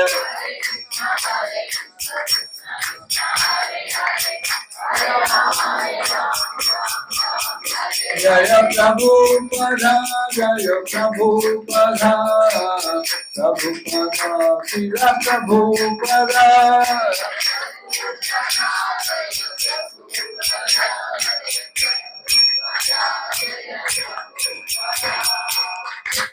ఓకే, కృష్ణుడు ఆ విధంగా కన్విన్స్ చేస్తారన్నమాట. మనం పూజించాల్సింది ఈ యొక్క గోవర్ధన వల్లనే మనకు వర్షాలు వస్తున్నాయి, పంట మన గడ్డి వస్తుంది, ఆవులు మేస్తున్నాయి, ఆ విధంగా మనకు పాలు ఇస్తుంది. మనం అందరం కూడా పాలు తీసుకొని మనం సంపదను తయారు చేసుకుంటున్నాము, వెన్న ఇవన్నీ కూడా వస్తున్నాయి. సో కాబట్టి మనం పూజించాల్సింది గోవర్ధన్ని. గోవర్ధన్ని ప్రకటింపజేసి ఆ గోవర్ధన్కి అన్ని నైవేద్యాలన్నీ కూడా తయారు చేసినవన్నీ కూడా. సో అప్పుడు నందమహారాజు చెప్తాడు, లేదు మనం గోవర్ధన్ కూడా పూజిస్తాము కానీ తర్వాత చేద్దాం. లేదు కృష్ణుడు అంటే ఒప్పుకోలేదు. ఈ తయారు చేసినవి ఇప్పుడు ఫస్ట్ గోవర్ధన్నే పూజించాలి, ఇంద్రుడి పూజ అవసరం లేదని స్పష్టం చేస్తున్నాడు. సో కాబట్టి ఆ విధంగా దేవతల యొక్క పూజని ఆఫ్ చేయించాడు కృష్ణుడు. ఇస్కాన్లోకి వచ్చినాక మళ్ళీ మనం దేవతలను పూజించాలా? పూజించొద్దాం, వాళ్ళ కోపం వస్తుంది మరి ఉండ. అప్పుడు మనం కృష్ణుడికి శరణాగతి అయితే కృష్ణుడు రక్షిస్తారు, శరణాగతి కాకుండా వాళ్ళు దెబ్బలు కొట్టేస్తారు. సో దేవతలు కూడా జీవులే అన్నమాట, వాళ్ళు కూడా మృత్యు ఉంటుంది, దేవతలు కూడా మృత్యు ఉంటుంది. జన్మ మృత్యు జరావ్యాధి ఆధ్యాత్మిక ఆది భౌతిక ఆది దైవ దేశాలు వాడుకుంటే తక్కువలో ఉంటాయి, అక్కడ ఆనందం ఎక్కువ ఉంటుంది. మంచి భోగాలు ఉంటే కూర్చొని హరే కృష్ణ చేయమంటే చేస్తాం. మనం ఫుల్ ప్రసాదం పెట్టామనుకోండి, అన్ని వస్తువులన్నీ ఈరోజు పెట్టి అని ఫుల్ తినమనుకోండి, మనం జపం చేయాలి, పదార్థాలు చేస్తే ఇన్ని గురువు పెడతాం అన్నమాట. సో కాబట్టి ఎప్పుడైతే భౌతిక ఆనందం అతిగా ఉంటుందో, లేకుంటే కనీస అవసరాలు కూడా లేకుండా ఉంటాము అంటే, బాగా కడు బీదగా ఉన్నా లేదా పూర్తి ధనవంతులైనా కూడా కృష్ణ చైతన్యం చేయటం, భక్తి చేయటం చాలా కష్టం. సో కాబట్టి మనం అతిగా తపస్య చేయకూడదు, అతిగా భోగించకూడదు అన్నమాట. అంటే ఇంద్రియ తృప్తి కూడా చేసుకోకూడదు. అందుకే ఏమన్నారు భగవంతుడు, యుక్తాహార విహారస్య యుక్త చేసస్య కర్మసు యుక్త స్వప్నావబోధస్య యోగో భవతి దుఃఖ. కాబట్టి యుక్త ఆహార అంటే మనకి ఎంత అవసరమో అంత తినాలి. ఎంత తినాలంటే మనం ఎంత తినాలి? మనం డైలీ 4 గిన్నెల తినగలిగితే 2 గిన్నెలే తినాలంట. అంటే హాఫ్ తిని ఒక పావు భాగం గాలి కోసం ఉంచాలి, పావు భాగం నీరు కోసం ఉంచాలి. లేకుంటే మొత్తం తింటే వాడికి అరక్క తేపులు వస్తూ ఉంటాయి, నిద్ర వస్తూ ఉంటుంది. సో కాబట్టి యోగి కావాలంటే కాన్షియస్గా ఉండాలి అంటే ఓన్లీ హాఫ్ మాత్రమే తీసుకోవాలి. సో అందుకే ఇప్పుడు మనకి గొప్ప గొప్ప వాళ్ళంతా కూడా ప్రైమ్ మినిస్టర్స్ ఎవరైనా వాళ్ళు లేదంటే చీఫ్ మినిస్టర్ కానీ వాళ్ళు తినడానికి అర్ధగంట గంటలు కూర్చోరండి. 4 గంటలు మాట్లాడుకుంటూ తింటారు. ఫాస్ట్గా వాళ్ళు తినడానికి కూడా తిండి కూడా కారులోనే అయిపోతుంది. ప్యాక్ చేస్తారా, పెడతారా, తినేస్తారా, అదే. అంటే ముఖ్యంగా ఇంపార్టెంట్ వ్యక్తులందరూ కూడా వాళ్ళకి ఒక సెకండ్ కూడా, ముఖ్యంగా భక్తులు ఇంకా ఉన్నత స్థితిలో ఉన్నవాళ్ళు, వాళ్ళు బీబీఐపీల కన్నా బ్రహ్మదేవుడి కన్నా గొప్పవాళ్ళని చెప్పొచ్చు భక్తులు, శుద్ధ భక్తులు. ఎందుకంటే ఈ మానవ జన్మ వచ్చిన తర్వాత జస్ట్ 100 yearsలో బ్రహ్మదేవుడి యొక్క ఒక్క రోజు అంటే తెలుసా మీకు, ఎన్నో వేల కోట్ల సంవత్సరాలు అన్నమాట. అలాంటి బ్రహ్మదేవుడు వైకుంఠం గోలోకంలోకి వెళ్ళాలంటే, రాసలీలలో పాల్గొనాలంటే సాధ్యమా? కానీ ఒక్క జన్మలో మనం కృష్ణుడి యొక్క ధామానికి వెళ్ళిపోం. ఒక్క జన్మలో అంటే 100 సంవత్సరాలు ఉంటే రోజుకి 6 గంటలు పడుకుంటాం మనం. 24 గంటలు 6 గంటలు ఏంటంత 1/4 పడుకోవటమే. అంటే 100 సంవత్సరాలు అంటే 25 సంవత్సరాలు మనం నిద్రలోనే ఉంటాం. 25 సంవత్సరాలు నిద్రలోనే ఉంటాం. 25 సంవత్సరాలు బాల్యంలో ఏం తెలియకుండా పోతుంది. సో మిగతాది 25 సంవత్సరాలు అంటే రోజుకి 8 గంటలు పని చేయాలి కాబట్టి పనికి పోతుంది, రోజు వర్క్ చేస్తారు కాబట్టి. ఇంకెంత ఉంది? హార్డ్లీ 25 years ఉంది. సో ఆ 25 years కూడా జాగ్రత్తగా యూటిలైజ్ చేసుకుంటే, అందుకే శుద్ధ భక్తుల యొక్క లక్షణం ఏంటో తెలుసా? అవ్యర్థ కాలత్వం. రూపగోస్వామి చెప్తారు, ఒక్క సెకండ్ కూడా వేస్ట్ చేయరు. అవ్యర్థ కాలత్వం, కాలాన్ని వేస్ట్ వృధా కానియదు. సో కాబట్టి ఆ కాలాన్ని కృష్ణ చైతన్యాన్ని చేయటం కోసం, కృష్ణ భక్తి చేయటం కోసం వాళ్ళు ఉపయోగిస్తాము. సో శ్రీల ప్రభుపాదుల వారు అలాంటి శుద్ధ భక్తులు అని చెప్పవచ్చు. ఆయన 6 సంవత్సరాల వయసులోనే వాళ్ళ నాన్నగారిని అడిగి, గౌరమోహన్ రెడ్డిని అడిగి రాధా గోవింద విగ్రహాలని కొల్పించుకుంటారు. వాళ్ళ ఇంటి దగ్గర కలకత్తాలో సో రాధా గోవింద మందిరం ఉంటుంది, మన రాజరాజేశ్వరి టెంపుల్ లాగా, వాకబుల్ డిస్టెన్స్ లాగా. సో రోజు ఆ రాధా గోవింద మందిరాన్ని పోయి వస్తుండేవాళ్ళు అనమాట. సో అయితే నాకు కూడా కావాలి విగ్రహాలు, నేను కూడా పూజించుకోవాలి కృష్ణుని అన్నప్పుడు వాళ్ళ నాన్నగారు రాధా గోవింద విగ్రహాలని 10 inches ఇచ్చారనమాట. సో అప్పుడు ఒక జానెట్ సైజు ఆయన రోజు పూజించేవాడు. అయితే పెద్ద వయసు వచ్చి కాలేజీ టైం వచ్చేసరికి బిజీ అయిపోయి ప్రభుపాదు ఒక పెట్టెలో పెట్టి లోన పెడతాను. సో మళ్ళీ రాధా గోవింద కళ్ళ వచ్చి, ఏమేంటి మమ్మల్ని లోన పెట్టాము, మీరు తీసి పూజించాలంటే అప్పుడు మళ్ళీ ఆయన పూజిస్తారు కొన్ని రోజుల తర్వాత. ఆయన ప్రభుపాద లీలలో వస్తుంది అనమాట.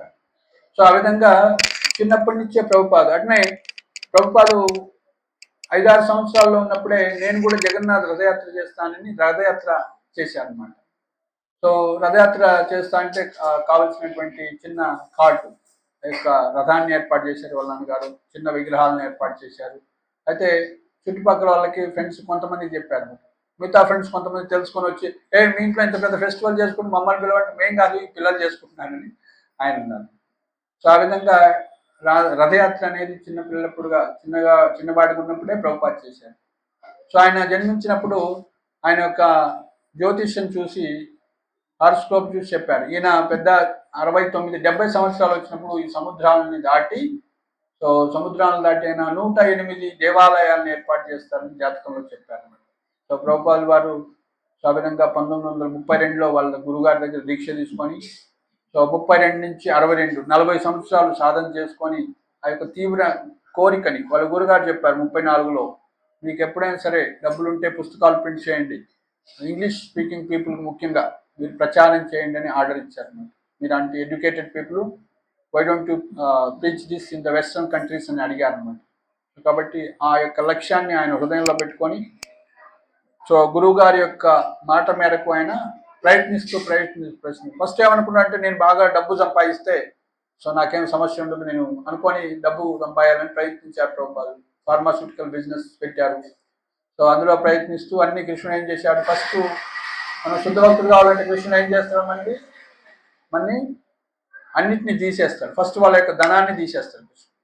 ఏమి అన్య ఆశ్రయం ఎక్కడ ఏమి లేకుండా చేస్తాడు. ఫస్ట్ నువ్వు ఒక్కడివే నాకు ఆశ్రయం అన్న ఆ విధంగా చేస్తాడు.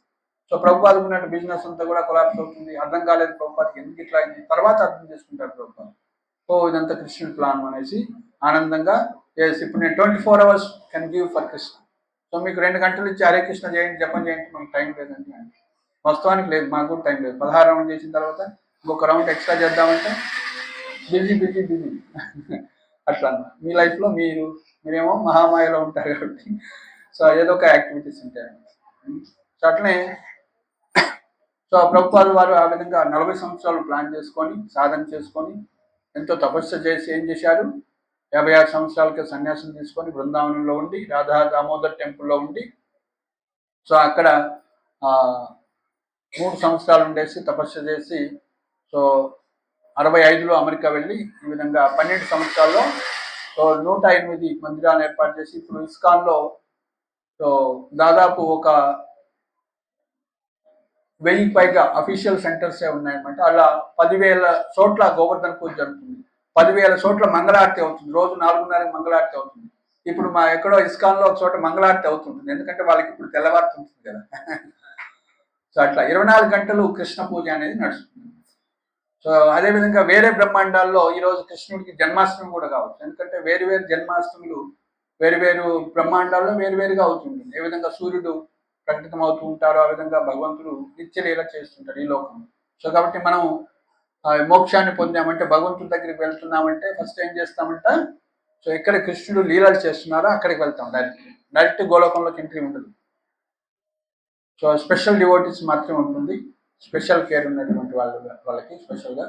సో ప్రతి ఒక్కరు కూడా ఇక్కడ నిత్యలీల జరుగుతుందో ఇక్కడ ఆ లోకంలో భౌతిక బ్రహ్మాండంలో ఎక్కడ కృష్ణుడు లీలలు చేస్తున్నారో, సో వేరే అవతారాలు కాదు, స్వయంగా కృష్ణుడు ఎక్కడైతే లీలలు చేస్తున్నారో అక్కడ వాళ్ళు వెళ్ళి ఆ యొక్క సేవలో పాల్గొని ఇంకా పవిత్రం అవుతారు, ఇంకా పర్ఫెక్ట్ అవుతారు. అప్పుడు అక్కడి నుంచి వాళ్ళు నిత్య గోలోకంలోకి వెళ్తారనమాట. ఆ నిత్య గోలోకంలో నుంచి యద్గత్వాన నివర్తంతే తద్ధామం పరమం, మళ్ళీ ఎప్పుడు కూడా రారనమాట, శాశ్వతంగా అక్కడే ఉంటారు. సో వచ్చినా కానీ ప్రభుపాదలాగా వచ్చి ప్రచారం చేసిపోతాం. అది ప్రభుపాద అంటే కృష్ణుడు పంపితేనే వస్తాం, లేకుంటే మనం రామన్నమాట. సో ఆ విధంగా మనం సో ఒక్కసారి ఈ విధంగా ఎవరైతే భగవంతుడు ధామాన్ని చేరుకుంటారో వాళ్ళు రారన్నమాట. మరి జయ విజయులు వైకుంఠం నుంచి వచ్చారు కదా అంటే వాళ్ళు స్పెషల్ కేసు అనమాట, భగవంతుడి యొక్క సంకల్పం అది. సో అయినా కూడా లీలలు అనమాట, భగవంతుడు ఏం చేసినారు. సో ఈ విధంగా గోవర్ధన పర్వతం మనం ఈ యొక్క లీలలో చూస్తే కృష్ణుడు ఈ విధంగా ఆర్గ్యూ చేస్తారనమాట, మనం పూజించాల్సింది గోవర్ధన్ అని. ఆ విధంగా గోవర్ధన పూజ చేస్తారు. అదేవిధంగా గోవుల యొక్క పూజ ఎందుకు చేయాలి, గోపూజ చేయాలా వద్దా? మనం చేసినాం, మరి ఎందుకు చేసినాం? జ్ఞానం లేకుండా చేస్తే సగం ఫలితం వస్తుంది, పూర్తి జ్ఞానం కూడా చేస్తే పూర్తి ఫలితం వస్తుంది. ఎందుకు చేయాలి గోపూజ?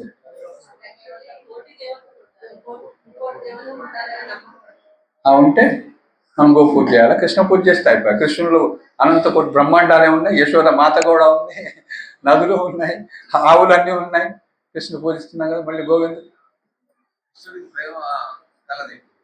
కృష్ణుడికి ప్రీతికరమైంది. సో కాబట్టి కృష్ణుడి దగ్గర పోవాలంటే మనం వాళ్ళ సర్వెంట్ను ఎవరినో ప్రీతి పాత్రలు తీసుకొని వెళ్ళాలన్నమాట. కాబట్టి కృష్ణుడిని దగ్గరికి వెళ్ళాలంటే మనకి మీన్స్, మనకి మార్గం ఏంటంటే మధ్య మార్గంగా గోవుని మనం ప్రేమిస్తే if you love me love my dog అంటారు కదా, ఏంటది కొటేషన్. సో కాబట్టి మనం ఎవరైనా ప్రేమిస్తున్నారంటే వాళ్ళ కుక్కను ప్రేమించామనుకుంటే ఆటోమేటిక్గా ఆయన మంచిగా ఉంది మీ కుక్క భలే ఉంది అట్లా ఇట్లా అంటే దాన్ని ప్యాక్ చేస్తే ఓకే ఓకే అని ఆయన ఏదైనా పని చేసేస్తారు. అట్లనే మనకి కృష్ణుడికి ప్రీతికరమైన వాళ్ళు ఎవరున్నారో వాళ్ళని మనం ప్రేమిస్తే కృష్ణుడు ఆటోమేటిక్గా మనని యాక్సెప్ట్ చేస్తుంది. సో కాబట్టి అదే కాకుండా ఈ యొక్క గోవుని బ్రహ్మదేవుడు సృష్టించలేదు, ఎవరు సృష్టించారు మరి? ఎట్లా పుట్టింది గోమాత తెలుసా? మీ అందరికి ఎగ్జామ్ పెట్టారు కదా మొన్న. ఈరోజు మళ్ళీ సెకండ్ డిస్టిక్లో పాస్ అయిన వాళ్ళకి మన మహేష్ పోయినట్లుగా సో స్టేట్ ఎగ్జామ్ రాస్తున్నారు అనమాట. సో ఇక్కడ నుంచి ఒక స్టూడెంట్ సెలెక్ట్ అయ్యాడు, వాళ్ళ బ్రదరు రాధా మాతాజీ వాళ్ళ బ్రదరు. సో ఈరోజు ఎగ్జామ్ రాయడానికి వెళ్ళారు. పొద్దున్నే 4 గంటలకి ఇక్కడే పడుకొని అయినా 4 గంటలకి వెహికల్ పెడితే ఒక 10 మంది ఇక్కడ నుంచి వెళ్ళారనమాట సెలెక్ట్ అయిన వాళ్ళు. సో స్టేట్ లెవెల్లో ఎగ్జామ్ అవుతుంది. అక్కడ మళ్ళీ అయితే ఇంకొక ఫైనల్ ఎగ్జామ్ ఉంటుంది. వాళ్ళకి ఫస్ట్ ప్రైజ్ వస్తే వాళ్ళకి ₹1,00,000 వస్తుంది, సెకండ్ ప్రైజ్ వస్తే 50, థర్డ్ ప్రైజ్కి 25,000. సో ఆ విధంగా గోమాతలో గోవుని బ్రహ్మదేవుడి యొక్క సృష్టి కాదనమాట. సో సముద్ర మథనం జరిగినప్పుడు లక్ష్మీదేవి ఏ విధంగా ప్రకటితమైందో గోమాత కూడా ప్రకటితమవుతుంది అనమాట. ఓకే, సో కాబట్టి బ్రహ్మ సృష్టి కాదనమాట. అందుకే గోమాత ఎంతో విశేషమైనటువంటిది. గోమాతకు ప్రణామం చేసిన గోమాతకు ప్రదక్షిణ చేసిన, సో మన యొక్క పాజిటివ్ ఎనర్జీ ఏదైతుందో ఇప్పుడు 200% పాజిటివ్ ఎనర్జీ ఉందనుకోండి. సో 5 పరిక్రమలు చేస్తే అంటే మనకి 1000 అవుతుంది, ప్లస్ పాజిటివ్ ఎనర్జీ అనేది 1000 అవుతుంది, ప్లస్ భూమండల యొక్క ప్రదక్షిణ యొక్క ఫలితం వస్తుంది అన్నమాట. అన్ని తీర్థాలన్నీ కూడా గోమాత యొక్క గిట్టెల్లో, గోమాత యొక్క కొమ్ముల్లో, గోమూత్రంలో, పేడలో, ఆవు పేడలో, ఆ విధంగా గౌల సంస్థ ఏ విధంగా అయితే భగవద్గీతలో అన్ని, ఇక్కడ భగవద్గీత మహత్యంలో చెప్తారు. ఎక్కడైతే భగవద్గీత ఉంటుందో, శ్రీమద్ భాగవతం ఉంటుందో, అక్కడ సకల తీర్థాలు, సకల దేవతలు అన్ని కూడా నివాసం ఉంటాయి అంటారు. సో కాబట్టి ఆ విధంగా గోవుని మనం పూజించడమే కాకుండా మరి గోవుని సేవించాలి అంటే చెప్తారనమాట. చిన్నపిల్లల్ని కేర్ తీసుకోవడం చాలా కష్టం కదా. సో చిన్నపిల్లల్ని కేర్ తీసుకోవడం కన్నా ఇంకా కష్టం గోమాతని లేదా సో వీటిని కేర్ తీసుకోవడం. ఎందుకంటే అవి మాట్లాడవు కదా. చిన్నపిల్లలు అయితే వాడు కీవు కావు అని ఏడ్చని చెప్తాడు, లేకుంటే మాట్లాడని చెప్తాడు ఈ సమస్య. సో గోమాత చెప్పలేదు కాబట్టి, సో ఆ విధంగా ఆవుల్ని గోసేవ చేయటం అనేది అతి ముఖ్యమైన మన సంస్కృతిలో. సో చూసినట్లయితే ఇంటి ముందు ఆవు పేడతోటి మనం కళ్యాణం జరుగుతాము. అదేవిధంగా గోమూత్రంతో గంగ ఉంటుంది కాబట్టి స్నానం చేస్తాము అందులో పోసుకొని. సో ఆ విధంగా నిత్యము పంచగవ్య మనం దేవాలయంలో ఏర్పాటు చేయాలంటే, విగ్రహాన్ని ప్రతిష్ఠ చేయాలంటే ఏంటి, గోమాత లేనిదే విగ్రహ ప్రతిష్ఠ కాదు. పంచగవ్యాలు, ఆవు పాలు, ఆవు పెరుగు, ఆవు నెయ్యి, ఆవు పంచడం, ఆవు పేడ, పంచగవ్యాలు ఉంటుంది. ఇవి లేనిదే వాటి ఫస్ట్ అభిషేకం వాటితోటి చేయాలంటుంది. సో కాబట్టి గోమాత విశిష్టత ఇంత అని మనం చెప్పలేము. వ్యవసాయం చేయాలంటే ఏం కావాలి, గోమాత లేనిదే వ్యవసాయం చేస్తే అది మనం తింటే మన ఆరోగ్యం పోతుంది. కానీ ఎద్దులతోటి దున్నినటువంటి పొలంలో అది ఎంతో మంచిది, శ్రేష్టమైనటువంటిది. అదేవిధంగా ఈ ట్రాక్టర్ పోయి దున్నితే ఏమవుతుంది, ఆ యొక్క పొలంలో ఉన్నటువంటి జీవులన్నీ కూడా చనిపోతాయి ఆ బరువుకి. ఎర్రలు ఇలాంటివన్నీ ఉంటాయి కదా. కానీ ఎద్దులు తిరిగినట్లయితే గిట్టల ద్వారా చనిపోవు అనమాట. అవన్నీ కూడా జీవించుంటాయి. ఆ యొక్క భూమిని హోల్స్ చేసి అంత మంచి వర్షం నీరు అందులో ఇనికేటట్టు చేస్తుంది. ఆ విధంగా అంత ఫలితాలు ఉంటాయి అన్నమాట సేంద్రీయ వ్యవసాయం వల్ల, గో ఆధారిత వ్యవసాయం వల్ల. సో అందుకే ప్లస్ మనం భక్తి చేయాలంటే ఏం చేయాలంట, 2 ఎకరాల భూమి ఒక ఆవు ఉంటే సరిపోతుంది. సో అలా కాకుండా ఫ్యాక్టరీకి పోయి వచ్చామనుకోండి, పొద్దున 8 గంటలకి 9 గంటలకు పోయి సాయంత్రం 5 గంటలకి 6 గంటలకి వస్తే మన మైండ్ అంతా పొల్యూట్ అయిపోతుంది, మన కాన్షియస్నెస్ అంతా కూడా డల్ అయిపోతుంది. సో కానీ గోసేవ చేస్తూ సిన్లెస్ అంటే వ్యవసాయం చేసి మనం జీవనాధారం ఏర్పాటు చేసుకున్నట్లయితే పాపం అనేది తక్కువ అవుతుంది అన్నమాట. అలా చేస్తేనే మనం శుద్ధ భక్తి చేయగలుగుతాం. లేకుంటే అందుకే బృందావన వాసులంతా ఫ్యాక్టరీలో వర్క్ చేసిన వాళ్ళు కాదు. ఆవు పాలతోటి వెన్నలు ఇవన్నీ కూడా తయారు చేసి వాళ్ళు సర్వ జీవితాన్ని అంటే సింపుల్ లైఫ్ని లీడ్ చేశారు. సో నిత్యం వాళ్ళు కృష్ణ భక్తులు ఉన్నారు. కాబట్టి సరళమైనటువంటి జీవితం కావాలంటే మనం గోమాతని పూజించాలంటే గోమాతని కేర్ తీసుకోవాలి, గోసేవ చేయాలన్నమాట. కాబట్టి చూద్దాం మరి ఇప్పుడు అంతా కూడా సొసైటీ అంతా కూడా ఒక మార్గంలో పోతుంది, దాన్ని రివర్స్ చేయాలన్నమాట. సో అందుకే మేక్ బృందావన విలేజెస్ అనే ఒక గ్రంథం రాశారు శీల భక్తి రాఘవ స్వామి మహారాజు. అంటే మీరు మీ గ్రామాన్ని బృందావన గ్రామంగా మార్చుకోండి అన్నారు. సో బృందావన గ్రామం అంటే అక్కడ ఆవులు, తులసి ఎక్కడ ఉంటుందో అక్కడ ఆవులు ఉంటాయో, అక్కడ కృష్ణుడి యొక్క సంకీర్తన, హరినామ సంకీర్తన ఉంటుందో అక్కడ అదే బృందావనం అనమాట. బృందావనగా మార్చుకోవచ్చు మనం. సరళ జీవితం, సింపుల్ లివింగ్, హై థింకింగ్ అనమాట, ఉన్నత ఆలోచనలు. సో కాబట్టి మనం గోవర్ధన పరిక్రమ ఇవన్నీ కూడా, అందుకే మనకు కూడా కృష్ణుడు ఒక ల్యాండ్ ఇచ్చారు ఇక్కడ ఖమ్మంలో, అది కూడా గోవర్ధన పరిక్రమ అనమాట. మనం హోప్ చేద్దాం నెక్స్ట్ ఇయర్ మన గోవర్ధన వీళ్ళంతా కూడా సో రఘునాథ పాలెంలో ఉన్నటువంటి కొండమైన చేసుకునేటువంటి అవకాశం మనకు వచ్చింది అనుకున్నాం. హరే కృష్ణ హరే కృష్ణ కృష్ణ కృష్ణ హరే హరే, హరే రామ హరే రామ రామ రామ హరే. సో మనమందరం కూడా సంకల్పం చేస్తే భగవంతుడు అవన్నీ కూడా ఫుల్ఫిల్ చేస్తారనమాట. సో కాబట్టి ఈ యొక్క గోవర్ధన పూజ వల్ల ఏమిటంటే మనం ఆ యొక్క నిత్యలీలలోకి ప్రవేశించేటువంటి అవకాశం ఉంది, భగవంతుడికి ప్రీతిపాత్రం అవుతాము. సో గోవు యొక్క సేవ, గోవర్ధనుడి యొక్క సేవ. గోవర్ధన అంటే ఏంటి అర్థం, గోవర్ధన, గో అంటే గోవులు, వర్ధనం అంటే పెరగటం. అంటే గో సంతతి పెరగాలంటే ఆధారం ఎవరు? గోవర్ధన పర్వతం. కాబట్టి ఆ గోవుల్ని పెంచేదే గోవర్ధనం అన్నమాట, గోవర్ధనగిరి అన్నమాట. సో కాబట్టి ఆ యొక్క గోవర్ధన పర్వతం అంత విశేషమైనటువంటిది. ఎంతమంది చూశారు గోవర్ధన పర్వతం పరిక్రమ? ఎంతమంది చేశారు? 7-10 మెంబర్స్ మ్యాక్సిమం అనుకోండి. ఓకే. సో ఉన్నటువంటి 50 మందిలో 60 మందిలో 10 మెంబర్స్ అంటే ఒక 20% పీపుల్ వెళ్ళారు.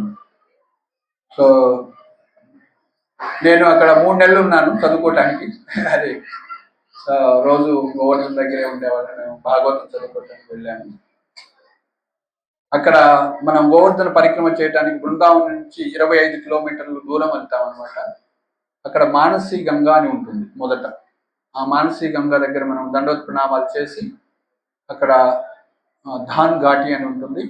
కృష్ణుడు ట్యాక్స్ కలెక్ట్ చేసేవాడు. సో అక్కడ మానసి గంగా దగ్గర చైతన్య మహాప్రభు కూడా గోవర్ధన పరిక్రమ చేసేటప్పుడు మానసి గంగా నుంచే చేసేవాళ్ళు అనమాట. సో అక్కడ హరిదాస్ హరిదేవుడి టెంపుల్ ఉంటుంది. బృందావనంలో 4 సైడ్లు కృష్ణుడు విస్తరించి ఉంటాడు. సో మధురలో ఆయన కేశవదేవుగా ఉంటాడు, గోవర్ధన్లో హరిదేవుగా ఉంటాడు, తర్వాత బలదేవ్, తర్వాత ఇంకొకటి. సో ఈ విధంగా 4 దిక్కులకి 4 దేవులు ఉంటారు అనమాట. కేశవదేవ్, హరిదేవ్, బలదేవ్, ఇంకొకటి ఉంటారు. సో అట్లనే శివుడు కూడా 4 దిక్కులుగా రక్షణ చేస్తుంటారు. గోపేశ్వర్ మహాదేవ్, భూతేశ్వర్ మహాదేవ్, మధురలో భూతేశ్వర్ మహాదేవుగా ఉంటారు శివుడు. సో ఆ విధంగా 4 సైడ్ల నుంచి ఆయన రక్షిస్తుంటాడు. ఆయన క్షేత్ర పాలకుడు అనమాట. సో అదేవిధంగా కృష్ణుడు కూడా చుట్టూ ఈ విధంగా బలరాముడుగా, కేశవుడుగా, హరిదేవుగా ఉంటాడు. అక్కడ హరిదేవు మందిరానికి వెళ్ళి అక్కడ ప్రదక్షిణ చేసుకొని అక్కడ భగవంతుని దర్శించుకొని స్టార్ట్ చేస్తారు. మానసికంగా హరిదేవి టెంపుల్ 2 పక్క పక్కనే ఉంటాయి అన్నమాట. సో అక్కడ ప్రదక్షిణ చేసుకొని మనం అక్కడ స్టార్ట్ చేసి ప్రదక్షిణ మళ్ళీ చుట్టూ తిరుక్కొని అది మధ్యలో ఉంటుంది అనమాట. సో మొత్తం గోవర్ధన పరిక్రమ ఎన్ని కిలోమీటర్లు తెలుసా మీకు? 23 కిలోమీటర్లు ఉంటుంది. సో అది ఎప్పటి నుంచో అంటే చాలా పెద్దగా ఉండేది. అది స్టోరీ ఎలా ప్రకటితమైందని చూసినట్లయితే సాల్మలి దీపంలో ఉండేదన్నమాట. ఇది సాల్మలి దీపంలో. మనదేం దీపం ఇది? జంబూ ద్వీపే భర్తవర్షే భర్తకండే అని చెప్పుకుంటాం కదా. జంబూ దీపంలో ఉన్నాం మనం. ఈ యొక్క గోవర్ధన పర్వతం సాల్మలి దీపంలో ఉండేది. అయితే మనకి సప్త ఋషుల్లో బ్రహ్మదేవుడి యొక్క పుత్రుల్లో పులస్య అనేటువంటి ఋషి సో కాశీలో తపస్సు చేసుకుంటుండేవాడు. సో ఆయన ఒకసారి ఈ యొక్క వెళ్ళి ఆయన వాళ్ళ నాన్నగారి గిరి గోవర్ధన యొక్క తండ్రి ఎవరో తెలుసా? ద్రోణాచలం పర్వతం ఉంది కదా, అరుణాచలం అంటారు ఇక్కడ, అక్కడ ద్రోణాచలం. అట్లనే హిమాలయం అక్కడ నార్త్ ఇండియాలో ఉన్నటువంటి ద్రోణాచలంలో ఆ ద్రోణాచల పుత్రుడే గిరి గోవర్ధన. సో ఆయన ద్రోణాచలం దగ్గర వెళ్ళినప్పుడు నేను కాశీలో ఉన్నాను, అంతా గంగా పవిత్రంగా బాగా ఉంటుంది, కానీ నేను తపస్సు చేసుకోవటానికి ఒక ఎత్తైన కొండ లేదు, నాకు ఒక పండి అండి అంటాడు. చాలా ఉన్నాయి, తీసుకెళ్ళు అంటాడు. అయితే ఈ గిరి గోవర్ధన్ తీసుకెళ్ళి ఆయన చిన్న ఆయన, ఇంకా ఈయన తప్ప వేరే. సో కాబట్టి మళ్ళీ ఆయన కోపడుతుందని సరే తీసుకెళ్తానని తప్పదనేసి ఏం చేస్తారు. సో అయితే ఒక కండిషన్ మీద వస్తానని గోవర్ధన్ అంటాడు. ఏమంటాడంటే, సో నేను వస్తాను నీతోటి, కానీ నువ్వు తీసుకెళ్లేటప్పుడు ఎక్కడన్నా పెడితే నేను ఇంకా అక్కడి నుంచి కదలను, నువ్వు ఎక్కడి వరకు తీసుకెళ్తే అక్కడి వరకు నేను వస్తాను, మళ్ళీ ఒకసారి భూమి మీద పెడితే నేను మళ్ళీ కదలను అంటే సరే అంటాడు. సో పులశముని ఏం చేస్తాడు, ఆయన తీసుకొని బృందావనం మీదుగా కాశీ వెళ్తూ ఉంటాడు. సో అయితే దైవవశాత్తు గోవర్ధన్ ఆయన కూడా దివ్యశక్తి కలిగిన వాడు కాబట్టి సో ఏం చేస్తాడు, ఆయనకి నేచర్ కాల్ అంటే మూత్రానికి వెళ్ళడానికి ఏ విధంగా ఎమర్జెన్సీ అయింది అనమాట. సో కాబట్టి ఏం చేస్తాడు, ఆయన భూమి మీద పెట్టేసి గోవర్ధన వేసి ఆయన స్నానం చేసి వచ్చేస్తాడు అనమాట, శుభ్రం చేసుకొని. సో అప్పుడు గోవర్ధన్ ఎత్తుతుంటే లేవట్లేదు. నేను ముందే చెప్పేశాను కదా, ఎక్కడ పెడితే అక్కడే ఉంటాను, నేను కదిలేదు అంటాను. సో ఆ విధంగా బృందావనంలో ఆగిపోతారు అనమాట. కృష్ణుడు ఇక్కడ అవతరిస్తున్నారని తెలుసు కాబట్టి ముందే. సో ఆ విధంగా గోవర్ధన పర్వతం అక్కడ ఉంటుంది. అయితే ఆయన పులశ్యముని శపిస్తాడనమాట. కోపం ఎప్పుడు ఎవరికి వస్తుంది తెలుసా? సాధువులకు కోపం వస్తుంది. ఎందుకు వస్తుంది? వాళ్ళు బాగా తపస్సు చేస్తారు కాబట్టి. ఎవరైతే సాధువులు విష్ణువు గురించి తపస్సు చేయారో వాళ్ళందరికీ కోపం వస్తుంది. ఎవరైతే విష్ణు ప్రీత్యర్థం తపస్సు చేస్తారో వాళ్ళ కోపం రాదు. అట్లే దుర్వాసముని కూడా కోపడతారు కదా అంబరీష్ మహారాజ్ మీద. ఆయన శివుడి గురించి, అంటే శివ అంశ ఆయన. సో ఎవరైతే విష్ణు ప్రీత్యర్థం చేస్తారంటే సొంత ప్రయోజనాల కోసం చేస్తారో వాళ్ళకి కోపాలు వస్తాయి. కామము, క్రోధము, లోభము, మోహము, మాత్సర్యం ఇవన్నీ ఉన్నాయి. సో మనకి అజ్ఞానంలో ఒకటి క్రోధం అన్నమాట. సో బ్రహ్మదేవుడు సృష్టించినటువంటి ఈ లోకంలో 5 అజ్ఞాన ఆవృత్తులు ఉంటాయన్నమాట. సో ఏంటంటే మొదటిది తమస్సు, రెండోది మోహము, మూడోది మహామోహము, తర్వాత తామిశ్రము, తామిశ్రము. తమస్సు అంటే మన యొక్క స్వరూపాన్ని మర్చిపోవటం. ఏంటి మన స్వరూపం? మన యొక్క స్వరూపం ఏంటి? ఆత్మ. తప్పు. ఇంకా అంటే కొంతవరకు రైట్, కానీ ఇంకా ప్లస్ ఇంకా చెప్పాలి. దేవుడు అంశ.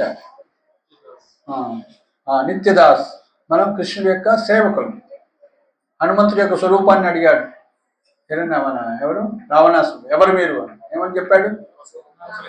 రాముడి యొక్క దాసుని అన్నాడు. అంటే నీవు భగవంతుడి యొక్క సేవకుడు అని చెప్తే నీ స్వరూపం కరెక్ట్. కృష్ణదాస్, రామదాస్, గోవిందదాస్ అని పేర్లు ఎందుకు ఇస్తారు? అందుకే ఇస్తారు. గురువు మన స్వరూపాన్ని మనకి ఇచ్చేస్తాడు. నువ్వు ఫలాని దాసుడు వేయాలి. సో మనం దాంట్లో ఉంటే మన స్వరూపం. ఇప్పుడు మనం ఏమనుకున్నాం? లేదే నేను ఆంధ్రప్రదేశ్కి ఇన్ఛార్జిని, భోక్తని, ఆంధ్రప్రదేశ్ నియామకుడిని, భారతదేశ నియామకుడిని, భూలోక నియామకుడిని, 14 లోకాల నియామకున్నటువంటి. సో ఇలాంటి కోరికలతో మనం వస్తాం అన్నమాట. భోగ ఐశ్వర్య అంటే ఇచ్ఛ అన్నటువంటి దాంట్లో వస్తాం. అందుకే ఇచ్ఛాద్వేష సముత్తేన మనకి 2 లక్షణాలు ఉన్నాయి. ఏంటంటే ఈ లోకంలోకి వచ్చినాక ఇచ్ఛ. ఏమి ఇచ్ఛ? భోగించాలని, ఈ లోకానికి అధిపతి కావాలనేటువంటి కోరిక, భోగించాలని, ఆనందించాలి. ద్వేష, ఎవరి మీద ద్వేషం? కృష్ణుడి మీద. నువ్వెందుకు, నేను కూడా అట్లే ఎంజాయ్ చేస్తాను అనేటువంటి ద్వేషం. అంటే ఎవరి మీద? కృష్ణుడి మీద ద్వేషం. సో కృష్ణ భక్తుల మీద ద్వేషించినట్లయితే కూడా మనం కృష్ణుని ద్వేషించినట్లే అన్నమాట. సో కాబట్టి మనం కృష్ణుడి మీద కానీ ఎవరి మీద, ఏ జీవి మీద మన ద్వేషం ఉన్నా సరే అది కృష్ణుడి మీద ద్వేషం ఉండట్లేదు. ఎందుకంటే ప్రతిదీ కూడా భగవంతుడి యొక్క అంశగా. దాంతో మాత్రాన మనం రక్షించుకోవద్దు, పులిని ద్వేషించవద్దు, పులిని కౌగలించుకోవాలని లేదు. సో దానికి ఏ విధంగా గౌరవం ఇవ్వాలో ఆ విధంగానే మనం గౌరవించాలి. సో కాబట్టి ఇచ్ఛాద్వేషాలు అనేవి ఉంటాయన్నమాట. ఒకటి తమస్సు అంటే మన స్వరూపాన్ని మర్చిపోవడం.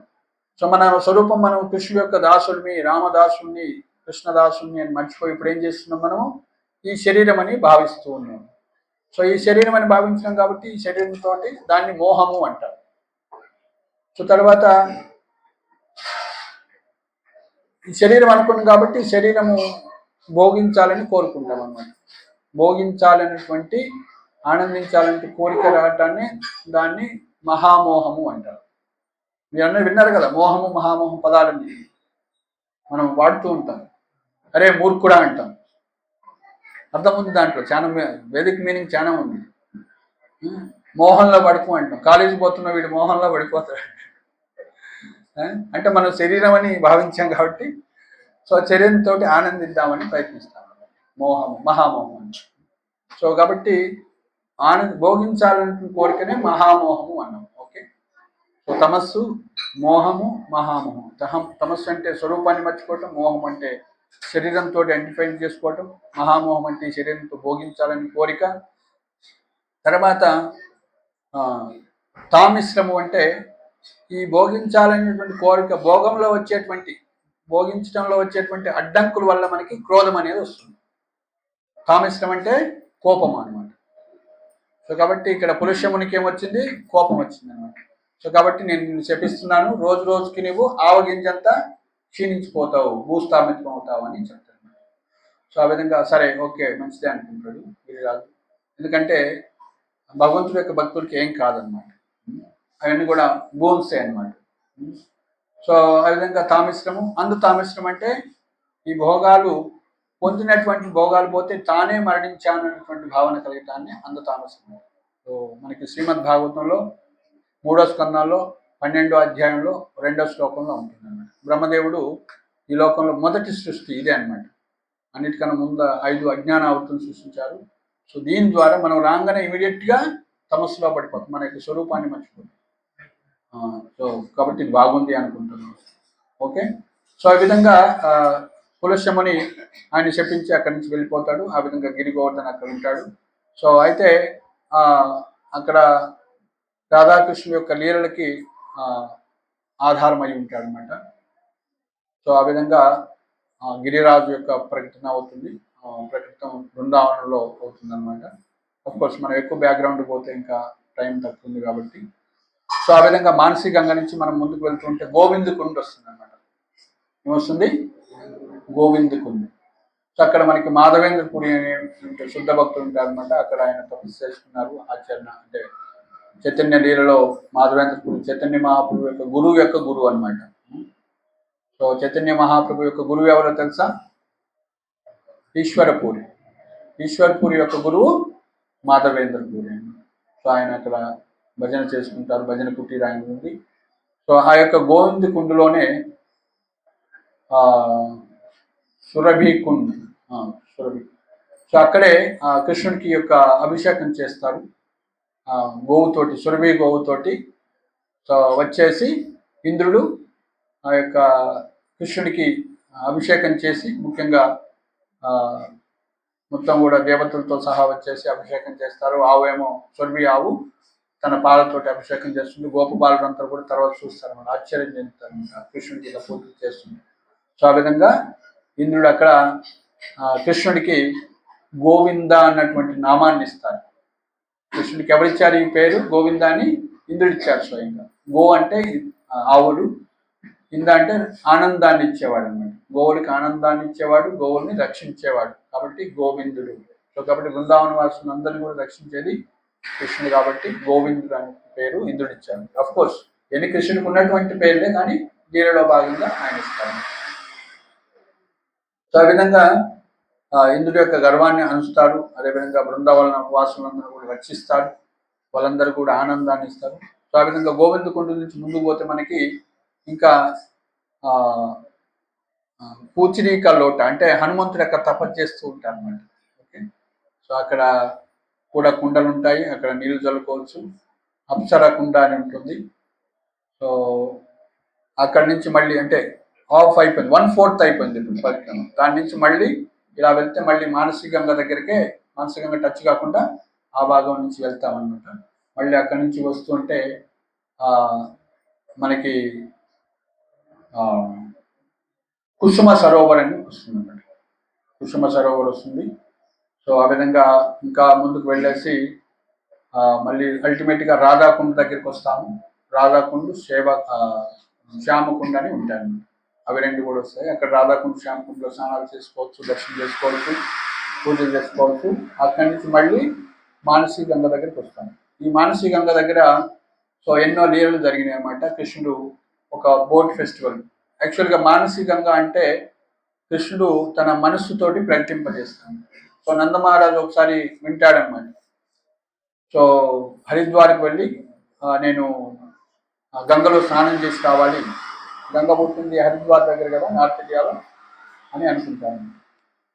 అవన్నీ కొంచెం ఆ పండ్లను తగ్గించాలి, అల్టర్ మీద పెడుతున్నారు, లోన్ పెట్టాలి. మీరు తీయండి, కొన్ని అట్టుపళ్ళు అవి తీయండి. అలా అంటే గోవర్ధన్ కూడా తీసేయండి. సో ఆ విధంగా రాధాకుండ్ శ్యామకుండ్ దర్శనం చేసుకోవచ్చు మనం అక్కడ. ఆడ నుంచి మళ్ళీ మానసి గంగ వస్తే అక్కడ మానసి గంగలో స్నానం చేయాలని, మామూలుగా గంగలో స్నానం చేయాలని మనకి నందమహారాజ్కి ఒకసారి కోరిక కలిగింది అనమాట. హరిద్వార్ వెళ్ళాలంటే కృష్ణ అంటాడు, మీరు అంత దూరం పోవాల్సిన అవసరం లేదు, ఆ గంగనే నేను పిలుస్తాను అంటాడు. సో గంగని ప్రకటితం చేస్తాను. అప్పుడు కృష్ణుడు మనసులోనే, తన మనసు నుంచి పుట్టింది కాబట్టి మానసి గంగ అని. సో అయితే నందమహారాజు, వాట్ ఈస్ ద ప్రూఫ్, ఇది మానసికంగా నేర్చాలా అంటాడు. సో అప్పుడు ఏం చేస్తారంటే, ఒక గరుడు దేవుడు ఒక పాముని తన ఆహారంగా తీసుకెళ్తూ ఉంటే యాక్చువల్గా అక్కడ టచ్ అవుతుంది దాని యొక్క తోక. ఇమీడియట్గా దానికి గంగ నీళ్లు స్పర్శించింది కాబట్టి వైష్ణవ అంటే వైకుంఠ రూపం వస్తుంది. అది సాక్షాత్గా నందమహారాజు ఎదురుగానే అది వైకుంఠం వెళ్తుంది. సో ఇది ప్రూఫ్ అనేసి గంగా అనే పవిత్రమైనది అనేసి, గంగా జలం అనేసి ఆ విధంగా ఇమీడియట్గా వాళ్ళందరూ కూడా గంగలో దూకి ఆ యొక్క మానసి గంగలో స్నానం చేస్తారు. సో ఆ విధంగా మానసికంగా ఎంతో పవిత్రమైంది. అక్కడ నిత్యం మనం పూజలు చేస్తూ ఉంటారు అనమాట. సో అదేవిధంగా కృష్ణుడు కూడా ఎన్నో గోపికలందరూ కూడా రోజు వెన్నకుండలన్నీ కూడా నెత్తిన పెట్టుకొని మధుర వెళ్ళేటప్పుడు మానసికంగా దాటిపోవాలి. అక్కడ ధాన్ ఘాటి అని ఉంటుంది. అంటే కృష్ణుడు గోపికల దగ్గర ట్యాక్స్ కలెక్ట్ చేస్తుండేవాడు. బృందావన వనవిహారి అనేసి, ఇక్కడి నుంచి వెళ్ళాలంటే మీరు ఖచ్చితంగా ట్యాక్స్ కట్టాలి అని. సో అనేక లీలలు చేస్తారనమాట. చాలా మానసి గంగలో మనం అక్కడ శివుడు కూడా ఉంటాడు. సకలేశ్వర్ మహాదేవ్ అంటారు అనమాట. సకలేశ్వర్ మహాదేవ్ అంటారు. సో అక్కడ సనాతన గోస్వామి కూడా మనకి దర్శనమిస్తారు. ఆయన భజన చేసుకుంటారు అక్కడ. అక్కడ ఒక లీల ఉంటుందన్నమాట. సనాతన గోస్వామి ఎవరో శివుడి గురించి తపస్సు చేస్తారన్నమాట. ఒక బ్రాహ్మణుడు తపస్సు చేస్తే ప్రపంచంలోని అతి విలువైంది నాకు కావాలి అని కోరుకుంటాడు. ప్రపంచంలో అతి విలువైంది నా దగ్గర లేదు. ఒక ఆయన దగ్గర ఉన్నాడు, బృందావనంలో మానసి గంగ దగ్గర ఉంటాడు సనాతన గోస్వామి అని, ఆయన్ని అడగండి అంటారు. సో ఆయన దగ్గర వచ్చి అడుగుతారు, ఇట్లా నేను శివుడి కోసం ప్రార్థన చేస్తే శివుడు ప్రత్యక్షంగా చెప్పాడు, సో మీ దగ్గర ఉందంట ప్రపంచంలోని అతి విలువైంది అంటే, సో అప్పుడు సనాతన గోస్వామి ఓ అవుజా అయితే తీసుకోండి అక్కడ ఉంటుందని చూస్తే చెత్తకుండి దగ్గర చింతామణి అని ఉంటుందండి. తెలుసా చింతామణి అంటే? టచ్ స్టోన్ అంటారు. ఏది కోరితే అది ఇస్తుంది. ముఖ్యంగా బంగారం టచ్ చేస్తే అది స్టూల్ అంతా కూడా బంగారం అయిపోతుంది అనమాట. బంగారం అయిన ఇల్లంతా కూడా బంగారం. సో అది ఆయన తీసుకొని పోతాడు హ్యాపీగా. 3 రోజుల తర్వాత డౌట్ వచ్చింది అనమాట. అరే ఇది విలువైంది అయితే ఆయన ఎందుకు అలా పడేసిండు అనేసి, దీనికన్నా విలువైంది ఏదో ఉంది, నన్ను చీటింగ్ చేస్తుంది అనేసి, మోసగిస్తున్నా అనేసి వచ్చి, స్వామీజీ నేను అసలైంది విలువైంది ఇమ్మన్నాను, నాకు ఇది కాదు కావాల్సింది, మీరు ఏదో దాస్తున్నారు, నాకు ఒరిజినల్ది కావాలి అంటున్నాడు. ఇంకేదో విలువైంది ఉంది, దీనికన్నా గొప్పది ఉంది అంటే, సరే మీకు కావాలంటే తీసుకుపోయి మానసికంగా వేసి స్నానం చేసి ఖండిస్తాను. అప్పుడు హరే కృష్ణ హరే కృష్ణ కృష్ణ కృష్ణ హరే హరే హరే రామ హరే రామ రామ రామ హరే. అప్పుడు హరి నామాన్ని ఇస్తారు, అంటే హరిని ఇస్తారు, కృష్ణుని ఇస్తారు. సో నామచింతామణి కృష్ణ చైతన్య రస విగ్రహ నిత్యముక్తో పూర్ణశుద్ధో అభిన్నత్వాత్ నామనామని. గురువు మనకి నామాన్ని ఇస్తున్నాడంటే ఏమిచ్చినట్లు? కృష్ణుని ఇచ్చాడనమాట. సో కాబట్టి భగవంతుడి యొక్క నామము, భగవంతుడు అభిన్నం అనమాట. సో కాబట్టి మనం దీక్ష తీసుకున్నామంటే ఏం జరిగింది? మన దగ్గర ఎవరున్నారు? కృష్ణుడు ఉన్నాడు. సో మరి అది మనకి అనుభూతం అవుతుందా?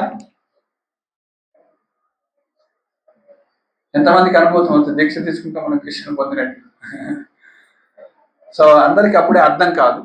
దీక్ష తీసుకొని ఉంటాం కానీ మళ్ళీ మనకి కారు కావాలి, మంచి హస్బెండ్ కావాలి, మంచి వైఫ్ కావాలి, ధనం కావాలి, జనం కావాలి, సుందరి కావాలి, ఈ లోకంలో మళ్ళీ ఐఏఎస్ జాబ్ కావాలి, ఇంజనీర్ కావాలి, డాక్టర్ కావాలి, అన్ని కోరికలు ఉంటాయి.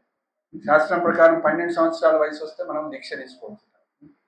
సో మా దగ్గర ఒక అబ్బాయి ఉన్నాడు అనమాట, 11 సంవత్సరాలకే దీక్ష తీసుకున్నాడు. సో అలా మనం చిన్న వయసులోనే భగవంతుని శరణాగతి అయ్యి కృష్ణుని పొందవచ్చు అనమాట. సో ఆ విధంగా కృష్ణ నామాన్ని గురువు మనకి ఇచ్చారంటే మనం కృష్ణుని పొందినట్లే. సో ఆ విధంగా మనకి భగవంతుని ప్రత్యక్షంగా భగవంతుడి యొక్క దీక్ష తీసుకున్నామంటే మనం వైకుంఠానికి వీసా దొరికినట్టు, భగవంతుడి యొక్క ధామం వెళ్ళటానికి అవకాశం ఏర్పడింది అనమాట. సో ఆ విధంగా మానసికంగా అక్కడ లీలలన్నీ కూడా జరుగుతాయన్నమాట. సో ఈ విధంగా మనము ఈరోజు విశేషంగా గోవుని, బ్రాహ్మణుని, గోవర్ధన్ని పూజించడం ద్వారా కృష్ణుడిని సంతోషపరుస్తామన్నమాట. ఇప్పుడు 56 ఐటమ్స్ ఎక్కడ పెడతారో టేబుల్ వేయాలి. మరి ఇక్కడ మూలకు ఒక టేబుల్ ఉంటుంది, ఉన్నాయా ఇంకా? సో స్టీల్ టేబుల్ ఉంటాయి. ఇప్పుడు స్టీల్ టేబుల్ ఉంటుంది, అది బయట 2 ఉన్నాయి కదా, కొత్తవి 2 ఉన్నాయి, ఒకటో 2 అది వేస్తే సరిపోతుంది. స్టీల్ టేబుల్ వేస్తే సరిపోతుంది. సరే ఓపెన్గా పెట్టినా కూడా స్టీల్ టేబుల్ కావాలి. సో ఇది అనమాట గోవర్ధన్ పూజ. సో మనం ఈరోజు మొదటిసారి ఇస్కాన్ ఖమ్మంలో శ్రీనగర్ కాలనీలో పూజ చేసుకున్నాం. సో ఎంతో శుభకరమైనటువంటిది. సో మీ అందరు కూడా లైవ్ ఎగ్జాంపుల్ అనమాట, ప్రత్యక్ష దైవం అంటారు. సో గోమాత బ్లెస్సింగ్ ఇస్తున్నట్లయితే మనం అందరం కూడా కృష్ణ చైతన్యంలో ఎదగవచ్చు అనమాట. కొద్దిసేపు కీర్తన చేద్దాం. Hare Krishna, Krishna Krishna, Hare Hare, Hare Ram, Ram Ram, Hare Hare. Hare Krishna, Krishna, Hare Hare, Hare Ram, Ram Hare Krishna, Krishna Krishna, Hare Hare, Hare Ram, Ram Ram, Hare Hare.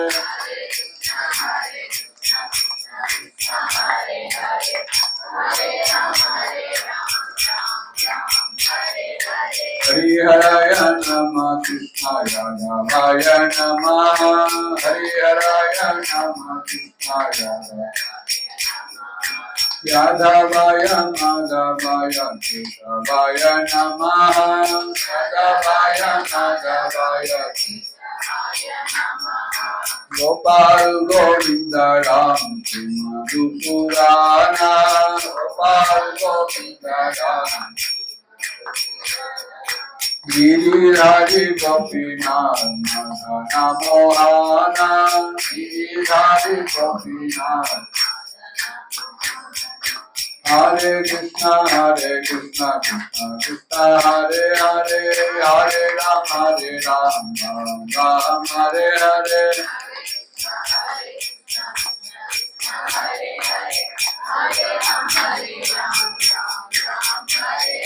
Hare Krishna, Krishna Krishna, Hare Hare, Hare Ram, Ram Ram, Hare Hare.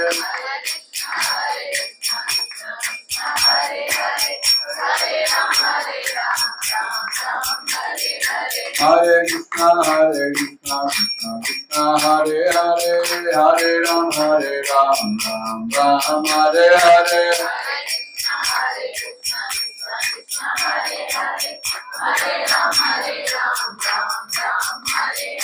Hare Krishna, Krishna Krishna, Hare Hare, Hare Ram, Ram Ram, Hare Hare.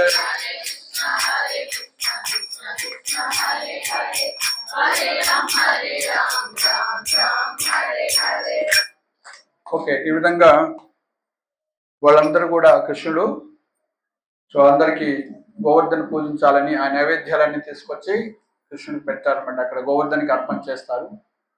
So మనం బృందావనం వెళ్తే గిరి గోవర్ధన రోజు అన్ని చోట్ల so వీలైనంత మంది చుట్టూ గోవర్ధన పర్వతం చుట్టూ కూడా 22 కిలోమీటర్ల చుట్టూ ఎవరికి ఎక్కడ అవకాశం ఉంటే అక్కడ సో భగవంతుడికి వస్త్రంతో ఫస్ట్ పాలతోటి అభిషేకం చేస్తారు, తర్వాత వస్త్రంతో అలంకరణ చేస్తారు, పూలతోటి ఇచ్చేస్తారు, అలంకరణ చేస్తారు, తర్వాత వాళ్ళు వండినటువంటి నైవేద్యాలన్నీ కూడా పెడతారు. సో సో కొంతమంది అక్కడ ఉన్న వాళ్ళు లెగిస్తే వాళ్ళు టేబుల్ వేస్తారు. సహకరించండి. ఆ స్టూల్ తీయండి ఫస్ట్. ఓకే, వేరేది తీయండి, తీసుకొని లోనికి పోండి, ఆఫీస్లోకి వెళ్ళిపోండి. సో ఆ విధంగా ఆ నైవేద్యాలన్నీ పెట్టినప్పుడు సో కృష్ణుడు స్వయంగా ఏం చేస్తారు, సో కృష్ణుడు ప్రకటితమైంది కాబట్టి గోవర్ధను స్వయంగా ప్రకటితమై అన్ని కూడా తినేస్తారు అన్నమాట. సో తినేసినప్పుడు ఇంకా కావాలన్నప్పుడు అనియోన్ అని అంటారు. సో అందుకే మనం పరిక్రమ చేసేటప్పుడు గోవింద కుండ దగ్గర ముందుకు వెళ్ళగానే అనియోన్ అని ఉంటుంది అనమాట. ఆ యొక్క ఊరి పేరే అనియోన్ అంటారు. గోవర్ధను ప్రకటితమైనటువంటి ప్రదేశం అనమాట. సో ఆ విధంగా అనియోర్ అన్నటువంటి ప్రదేశంలో అక్కడ ప్రకటితమై తిన్నారనమాట. గోవర్ధన్ పూజ అన్ని కూడా జరుగుతాయన్నమాట. సో అయితే ఈ గోవర్ధన్ని మరి ఎవరు తెచ్చుకోవచ్చు, ఎవరు పూజించవచ్చు అంటే మనం వెళ్ళి అక్కడ గోవర్ధన్ శిలను తెచ్చుకోవటం ఉండదన్నమాట. సో ఎవరైనా బ్రజవాసి ఎవరైతే ఉన్నారో అక్కడ ఉన్నటువంటి వాళ్ళకి కొంత మనం దక్షిణ ఇస్తే, వాళ్ళు ఇస్తే మనం గోవర్ధన్ శిలను తెచ్చుకోవచ్చు. మనం దొంగిలించుకొని తీసుకురాకూడదు, అరిష్టం అవుతుంది. సో కాబట్టి అర్హత ఉన్నప్పుడు మాత్రమే మనం గోవర్ధన తెచ్చుకోవాలి. అది కూడా బ్రజవాసులు చేతి నుంచి తీసుకోవాలన్నమాట. ఎందుకంటే వాళ్ళు 24 గంటలు అక్కడే ఉంటారు, ఎంతో భగవంతుడి ప్రీతిపాత్రులు కాబట్టి సో వాళ్ళు ఇస్తే ఓకే అన్నమాట. సో ఆ విధంగా బృందావనంలో ముఖ్యంగా చైతన్య మహాప్రభు కూడా ఆ యొక్క గోవర్ధన్ని పూజించేవాళ్ళు. ఆయన 24 గంటలు తన గోవర్ధన శిలను పట్టుకొని తిరుగుతుండేవాడు. సో అయితే చైతన్య మహాప్రభు అంతకాలంలో అంటే 48 సంవత్సరాలప్పుడు ఆయన యొక్క పాస్ట్ టైమ్స్ కంప్లీట్ చేసేటప్పుడు ఆ గోవర్ధన శిలని రఘునాథ గోస్వామికి ఇస్తారు అన్నమాట. సో ఆ రఘునాథ గోస్వామి ఏం చేస్తారు, గోవర్ధన పర్వతం దగ్గర రాధాకుండ్ శ్యామ్ కుండ్ దగ్గర ఉంటారు అన్నమాట. ఆ రాధాకుండ్ దగ్గర ఉండి ఆయన భజన చేసుకుంటూ ఉంటారు అన్నమాట. సో ఈ విధంగా మనకి ఆచార్యులు అనేటువంటి షడ్ గోస్వాములందరూ కూడా గోవర్ధన్ అనేది ఆధారం అని చెప్పొచ్చు. వాళ్ళందరికీ ఆశ్రయం ఇచ్చినటువంటిది గోవర్ధన పర్వతం. అట్లనే బ్రజవాసులందరూ కూడా ఆశ్రయమైనటువంటిది. సో అక్కడ రఘునాథ్ దాస్ గోస్వామి నిత్యము రాధాకుండ్ దగ్గర సేవ చేస్తూ సో అక్కడ ఉండేవాడు అనమాట. సో ఆయన రోజుకి ఎంతో తపస్సు చేసేవాడు, ఎన్నో మాలలు చేసేవాడు అనమాట. 128 మాలలు, అలా 128 మాలలు. అంటే మనకి హరిదాస్ ఠాకూర్ అని ఉన్నారు కదా, ఆయన రోజు 192 మాలలు చేసేవాడు. గోస్వాములందరూ కూడా ఆ విధంగా ఎంతో తపస్సు చేస్తూ నిత్యము జపం చేయటం, అక్కడ 24 గంటలు అఖండ హరినామ సంకీర్తన నడుపుతూ ఉంటుంది. సో కాబట్టి ఇది గోవర్ధన్ అంటే రాధాకుండ దగ్గర రఘునాథ్ దాస్ గోస్వామి యొక్క ప్రదేశంలో ఆయన యొక్క సమాధి మందిర్ దగ్గర 24 గంటలు అఖండ హరినామ సంకీర్తన జరుగుతుంది. అందరు గోస్వాములు కూడా ఉండేవాళ్ళు అక్కడ, ముఖ్యంగా రఘునాథ్ దాస్ గోస్వామి అక్కడ ఉంటారు. అయితే ఒకసారి రఘునాథ్ దాస్ గోస్వామి ఎంతో ప్రీతిపాత్రుడు, మంచి శుద్ధ భక్తుడు అనమాట. ఆయన భజన చేసుకుంటూ ఉంటే, జపం చేసుకుంటే ఒకసారి స్వయంగా ఆయన ఏమి కుటీర్ లేదనమాట. ఆయన స్వయంగా రాధారాణి తన యొక్క శారీ తోటి ఎండదాలుకుంటూ చేస్తుంది. సో అయితే మనకి గోస్వాముల్లో పెద్దవాడు సనాతన గోస్వామి రోజు 23 కిలోమీటర్ల గోవర్ధన పరిక్రమ చేసేవాళ్ళు అనమాట. రోజు మనం సంవత్సరానికి ఒకసారి చేస్తున్నావా కనీసం? సో మనం ఒకసారి చేసి వస్తే మనం చెప్పుకుంటాం నేను గోవర్ధన పరిక్రమ చేశామని. కానీ సనాతన గోస్వామి రోజు చేసేవాడు. సో అయితే ఆ విధంగా సనాతన గోస్వామి పరిక్రమ చేసుకుని వస్తుంటే రాధారాణి ఎండ తగలకుండా ఆయనకి శారీ పట్టుకొని ఉంటే, కొంగులు పట్టుకొని ఉంటే, అప్పుడు సనాతన గోస్వామి చూస్తాను, ఇదేంటి తర్వాత చెప్తారనమాట. మనం రాధాకృష్ణ సేవ చేయాల్సింది పోయి మనం రాధాకృష్ణుల యొక్క సేవని తీసుకుంటున్నాం, ఇది మంచిది కాదు, మీరు ఖచ్చితంగా ఒక కుటీరం ఏర్పాటు చేసుకోండి, సో మీరు భజన చేసుకోండి అంటారు. సో ఆ విధంగా ఆయన యొక్క భజన కుటీర అక్కడ ఏర్పాటు చేస్తారు. సో ఆ విధంగా రాధాకుండ దగ్గర రఘునాథ్ దాస్ గోస్వామి కుటీరం ఉంటుంది. సో భజన కుటీర్ అంటారు. అక్కడ 24 గంటలు అక్కడ ప్రత్యేకంగా పూజలు అవుతూ ఉంటాయి. సో ఇంకొక పాస్ట్ టైం ఏంటి అంటే, ఒకసారి రఘునాథ్ దాస్ గోస్వామి ఆ విధంగా జపం చేసుకుంటూ ఉంటే ఒక పులి వచ్చి నీళ్ళు తాగుతుంటుంది అక్కడ. సో అప్పుడు మరి రఘునాథ్ దాస్ గోస్వామిని అటాక్ చేస్తుందామని ఏం చేయాలి, ఇప్పుడు రక్షించాల్సిన బాధ్యత ఎవరిది? కృష్ణుడిది. సో కృష్ణుడు ఏం చేస్తాడు, సో రాముడు వేషం వేసుకొని బాణం పెట్టుకొని రెడీగా ఉంటాడు అనమాట. అది పులి ఎప్పుడు గాంటంటదో ఇల్లు తిరుగుతుందో అప్పుడు బాణం అసలు కదలకుండా వేసేదాన్ని. సో సనాతన గోస్వామి ప్రదక్షిణ చేస్తూ మళ్ళీ అది చూస్తుంది, ఇదేంటయ్యా నువ్వు వాళ్ళ సేవ తీసుకుంటున్నావు, మీరు కృష్ణుని సేవ తీసుకుంటున్నావు కానీ, సో అది మంచిదిగా అనేసి మళ్ళీ ఆయన్ని చర్చ్ చేస్తే అప్పుడు రఘునాథ్ దాస్ గోస్వామికి కుటీరం అనేది ఏర్పాటు చేసుకుంటారు అనమాట. సో ఆ విధంగా రఘునాథ్ దాస్ గోస్వామి ఎంతో ప్రియమైనటువంటి భక్తులు అని చెప్పవచ్చు. అందరు గోస్వాములు కూడా చిన్న ప్రియమైన వాళ్ళు. సో రఘునాథ్ దాస్ గోస్వాములు ఈ లీలలు జరుగుతాయి అనమాట, ముఖ్యంగా గోవర్ధన్ పర్వతం దగ్గర. సో ఈ విధంగా మనకి గోస్వాములందరూ కూడా, ఈ యొక్క సనాతన గోస్వామి ఈ విధంగా 80 సంవత్సరాలు వచ్చినప్పుడు కూడా రోజు ప్రదక్షిణ చేస్తుండేవాడు అనమాట. అయితే కృష్ణుడు అన్నాడు, బాబా ఇంకేం చేస్తావు, నువ్వు 80 సంవత్సరాలు వచ్చినాయి, నువ్వేం ప్రదక్షిణ చేస్తావు, చాలేంటి అంటే, లేదు నా ప్రాణం ఉన్నంత వరకు నేను ఖచ్చితంగా గోవర్ధన ప్రదక్షిణ చేయాల్సిందే అంటే. సో అప్పుడు కృష్ణుడు ఏం చేస్తాడంటే, ఆ యొక్క గోవర్ధన శిల మీద నిలబడి ఫ్లూట్ వాయిస్తే ఆయన యొక్క ఫుట్ ప్రింట్స్, కృష్ణుడి యొక్క ఫుట్ ప్రింట్స్ ఆ యొక్క గోవర్ధన శిల మీద పడతాయి. ఆ శిలని ఇచ్చేసి మీరు దీన్ని ప్రదక్షిణ చేయండి, 4 ప్రదక్షిణలు చేస్తే మీరు గోవర్ధన ప్రదక్షిణ చేసిన ఫలితం దొరుకుతుంది అంట. సో కాబట్టి సనాతన గోస్వామికి ఇచ్చినటువంటి ఆ గోవర్ధన శిల మనం ఎక్కడ ఉంటుందో తెలుసా? ఏ టెంపుల్లో ఉంది? తెలియదు ఎవరికి, అందరు కొత్త వాళ్ళే కాబట్టి. సో రాధా దామోదర్ టెంపుల్ ప్రభుపాల్ వారు మొదట అమెరికా పోకముందు ఉన్నటువంటి టెంపుల్ పేరేంటి? రాధా దామోదర్. ఈ మాసంలో పూజించేటువంటి ఎవరిని మనం? రాధా దామోదర్. అయిపోయింది. ఓకే, మీదే రెడీయా? సో కాబట్టి రాధా దామోదర్ టెంపుల్లో ఉంటున్నాను. సో కాబట్టి ఎవరైతే రాధా దామోదర్ టెంపుల్కి వెళ్ళి 4 ప్రదక్షిణలు చేస్తారో గిరి గోవర్ధన ప్రదక్షిణ ఫలితం వస్తుందన్నమాట. మీరు రోజు లైవ్ లో కూడా చూడవచ్చు. ఆ రోజు మంగళహారతి రాధా దామోదర్ బృందావన్ రాధా దామోదర్ టెంపుల్ అని కొట్టండి. సో ఆ విధంగా రాధా దామోదర్ టెంపుల్ లో ఈ యొక్క గోవర్ధన్ శిల ఉంటుంది. ఈ సైజులో ఉంటుంది అనమాట. అది రోజు అక్కడ మంచిగా అప్పుడు మొత్తం కూడా రాధా దామోదర్ అలంకరణ అంతా కూడా గోవర్ధన్ అలంకరణ చేస్తుంటారు. అక్కడ ఎన్నో విగ్రహాలు ఉంటాయి అనమాట. చాలా జోడీలు ఉంటాయి రాధాకృష్ణుల యొక్క విగ్రహాలు. సో ఆ విధంగా మనకి గోవర్ధన పూజ బృందావనంలో. అట్లనే గోమహిమ, ఆవుకి ముఖ్యంగా బ్రజవాసులందరూ కూడా ఆ బృందావనంలో మొదటి రొట్టె ఎవరికి ఇస్తారో తెలుసా? ఆవుకి ఇస్తారు. రెండో రొట్టె కృష్ణుడికి ఏం వాల్యూ లేదు. రెండో రొట్టె గోమాతకి, సారీ మొదటి రొట్టె గోమాతకి, రెండో రొట్టె సాధువుకి, సో మూడో రొట్టె కృష్ణుడికి. సో కాబట్టి ఫస్ట్ రొట్టెలు తయారు చేసి పక్కన పెట్టుకుంటారు అన్నమాట. ఇది గోవుకి, తర్వాత సాధువుకి, తర్వాత. సో కాబట్టి బృందావనంలో అక్కడ మధుకరి అంటారు. అక్కడ అడుక్కోవటానికి వెళ్తే రోజు కొంతమంది సాధువులు వెళ్తారు అన్నమాట. వాళ్ళకి ముందు తెలుస్తుంది, ఈ పలానా బాబాజీ ఇటు వస్తారు అని తెలుసు అన్నమాట. సో వాళ్ళు రోజు చేసినటువంటి వంటల్లో ఫస్ట్ సాధువుకి పక్కన పెడతారు అన్నమాట, తర్వాత గోవులకి ఫస్ట్ పెడతారు. సో కాబట్టి మనం ఈరోజు గోవుకి ఎన్ని చేసినాం అన్ని కూడా తినిపించాలన్నమాట. చేశారా చపాతీలు? ముఖ్యంగా బృందావనంలో ఫేమస్ అనమాట, చపాతీలు తినిపిస్తారు. సింపుల్గా ఉంటాయి అనమాట, అంటే తినిపించడం కానీ. ఎందుకంటే నార్త్ ఇండియాలో చలిక ఇది కదా, అంత చపాతీలు ఎక్కువ తయారు చేస్తారు. డైలీ చపాతీ ఉంటుంది అక్కడ. ఈ విధంగా బృందావనంలో గోవర్ధన పూజ అన్ని కూడా చేస్తారు. హరే కృష్ణ హరే కృష్ణ కృష్ణ కృష్ణ హరే హరే రామ హరే రామ. సో ఇప్పుడు మనం అన్ని ఏర్పాట్లు అయినాయి. ఇప్పుడు ప్రదక్షిణ బయటనేనా? అన్నకూట పూజ చేస్తుంది.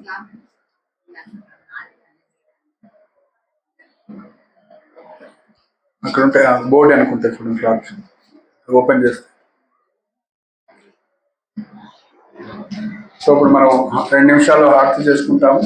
హారతి అయిపోయిన తర్వాత ఆ యొక్క గోవర్ధన పర్వతాన్ని మధ్యలో పెట్టి సో ప్రదక్షిణ చేయొచ్చు. తర్వాత ప్రసాదం ఉంటుంది.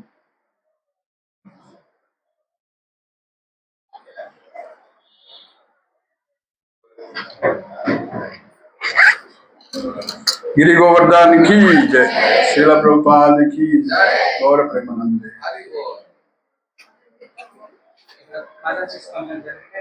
ఆ టేబుల్ ఇక్కడ తీసుకొస్తారు, నిలబడచ్చు. జాగ్రత్త. ఫోన్ ఇస్తారు, ఆ ఫోన్ ఇవ్వండి నాకు. ఫోన్ ఇవ్వండి, ఫోన్ ఇవ్వండి.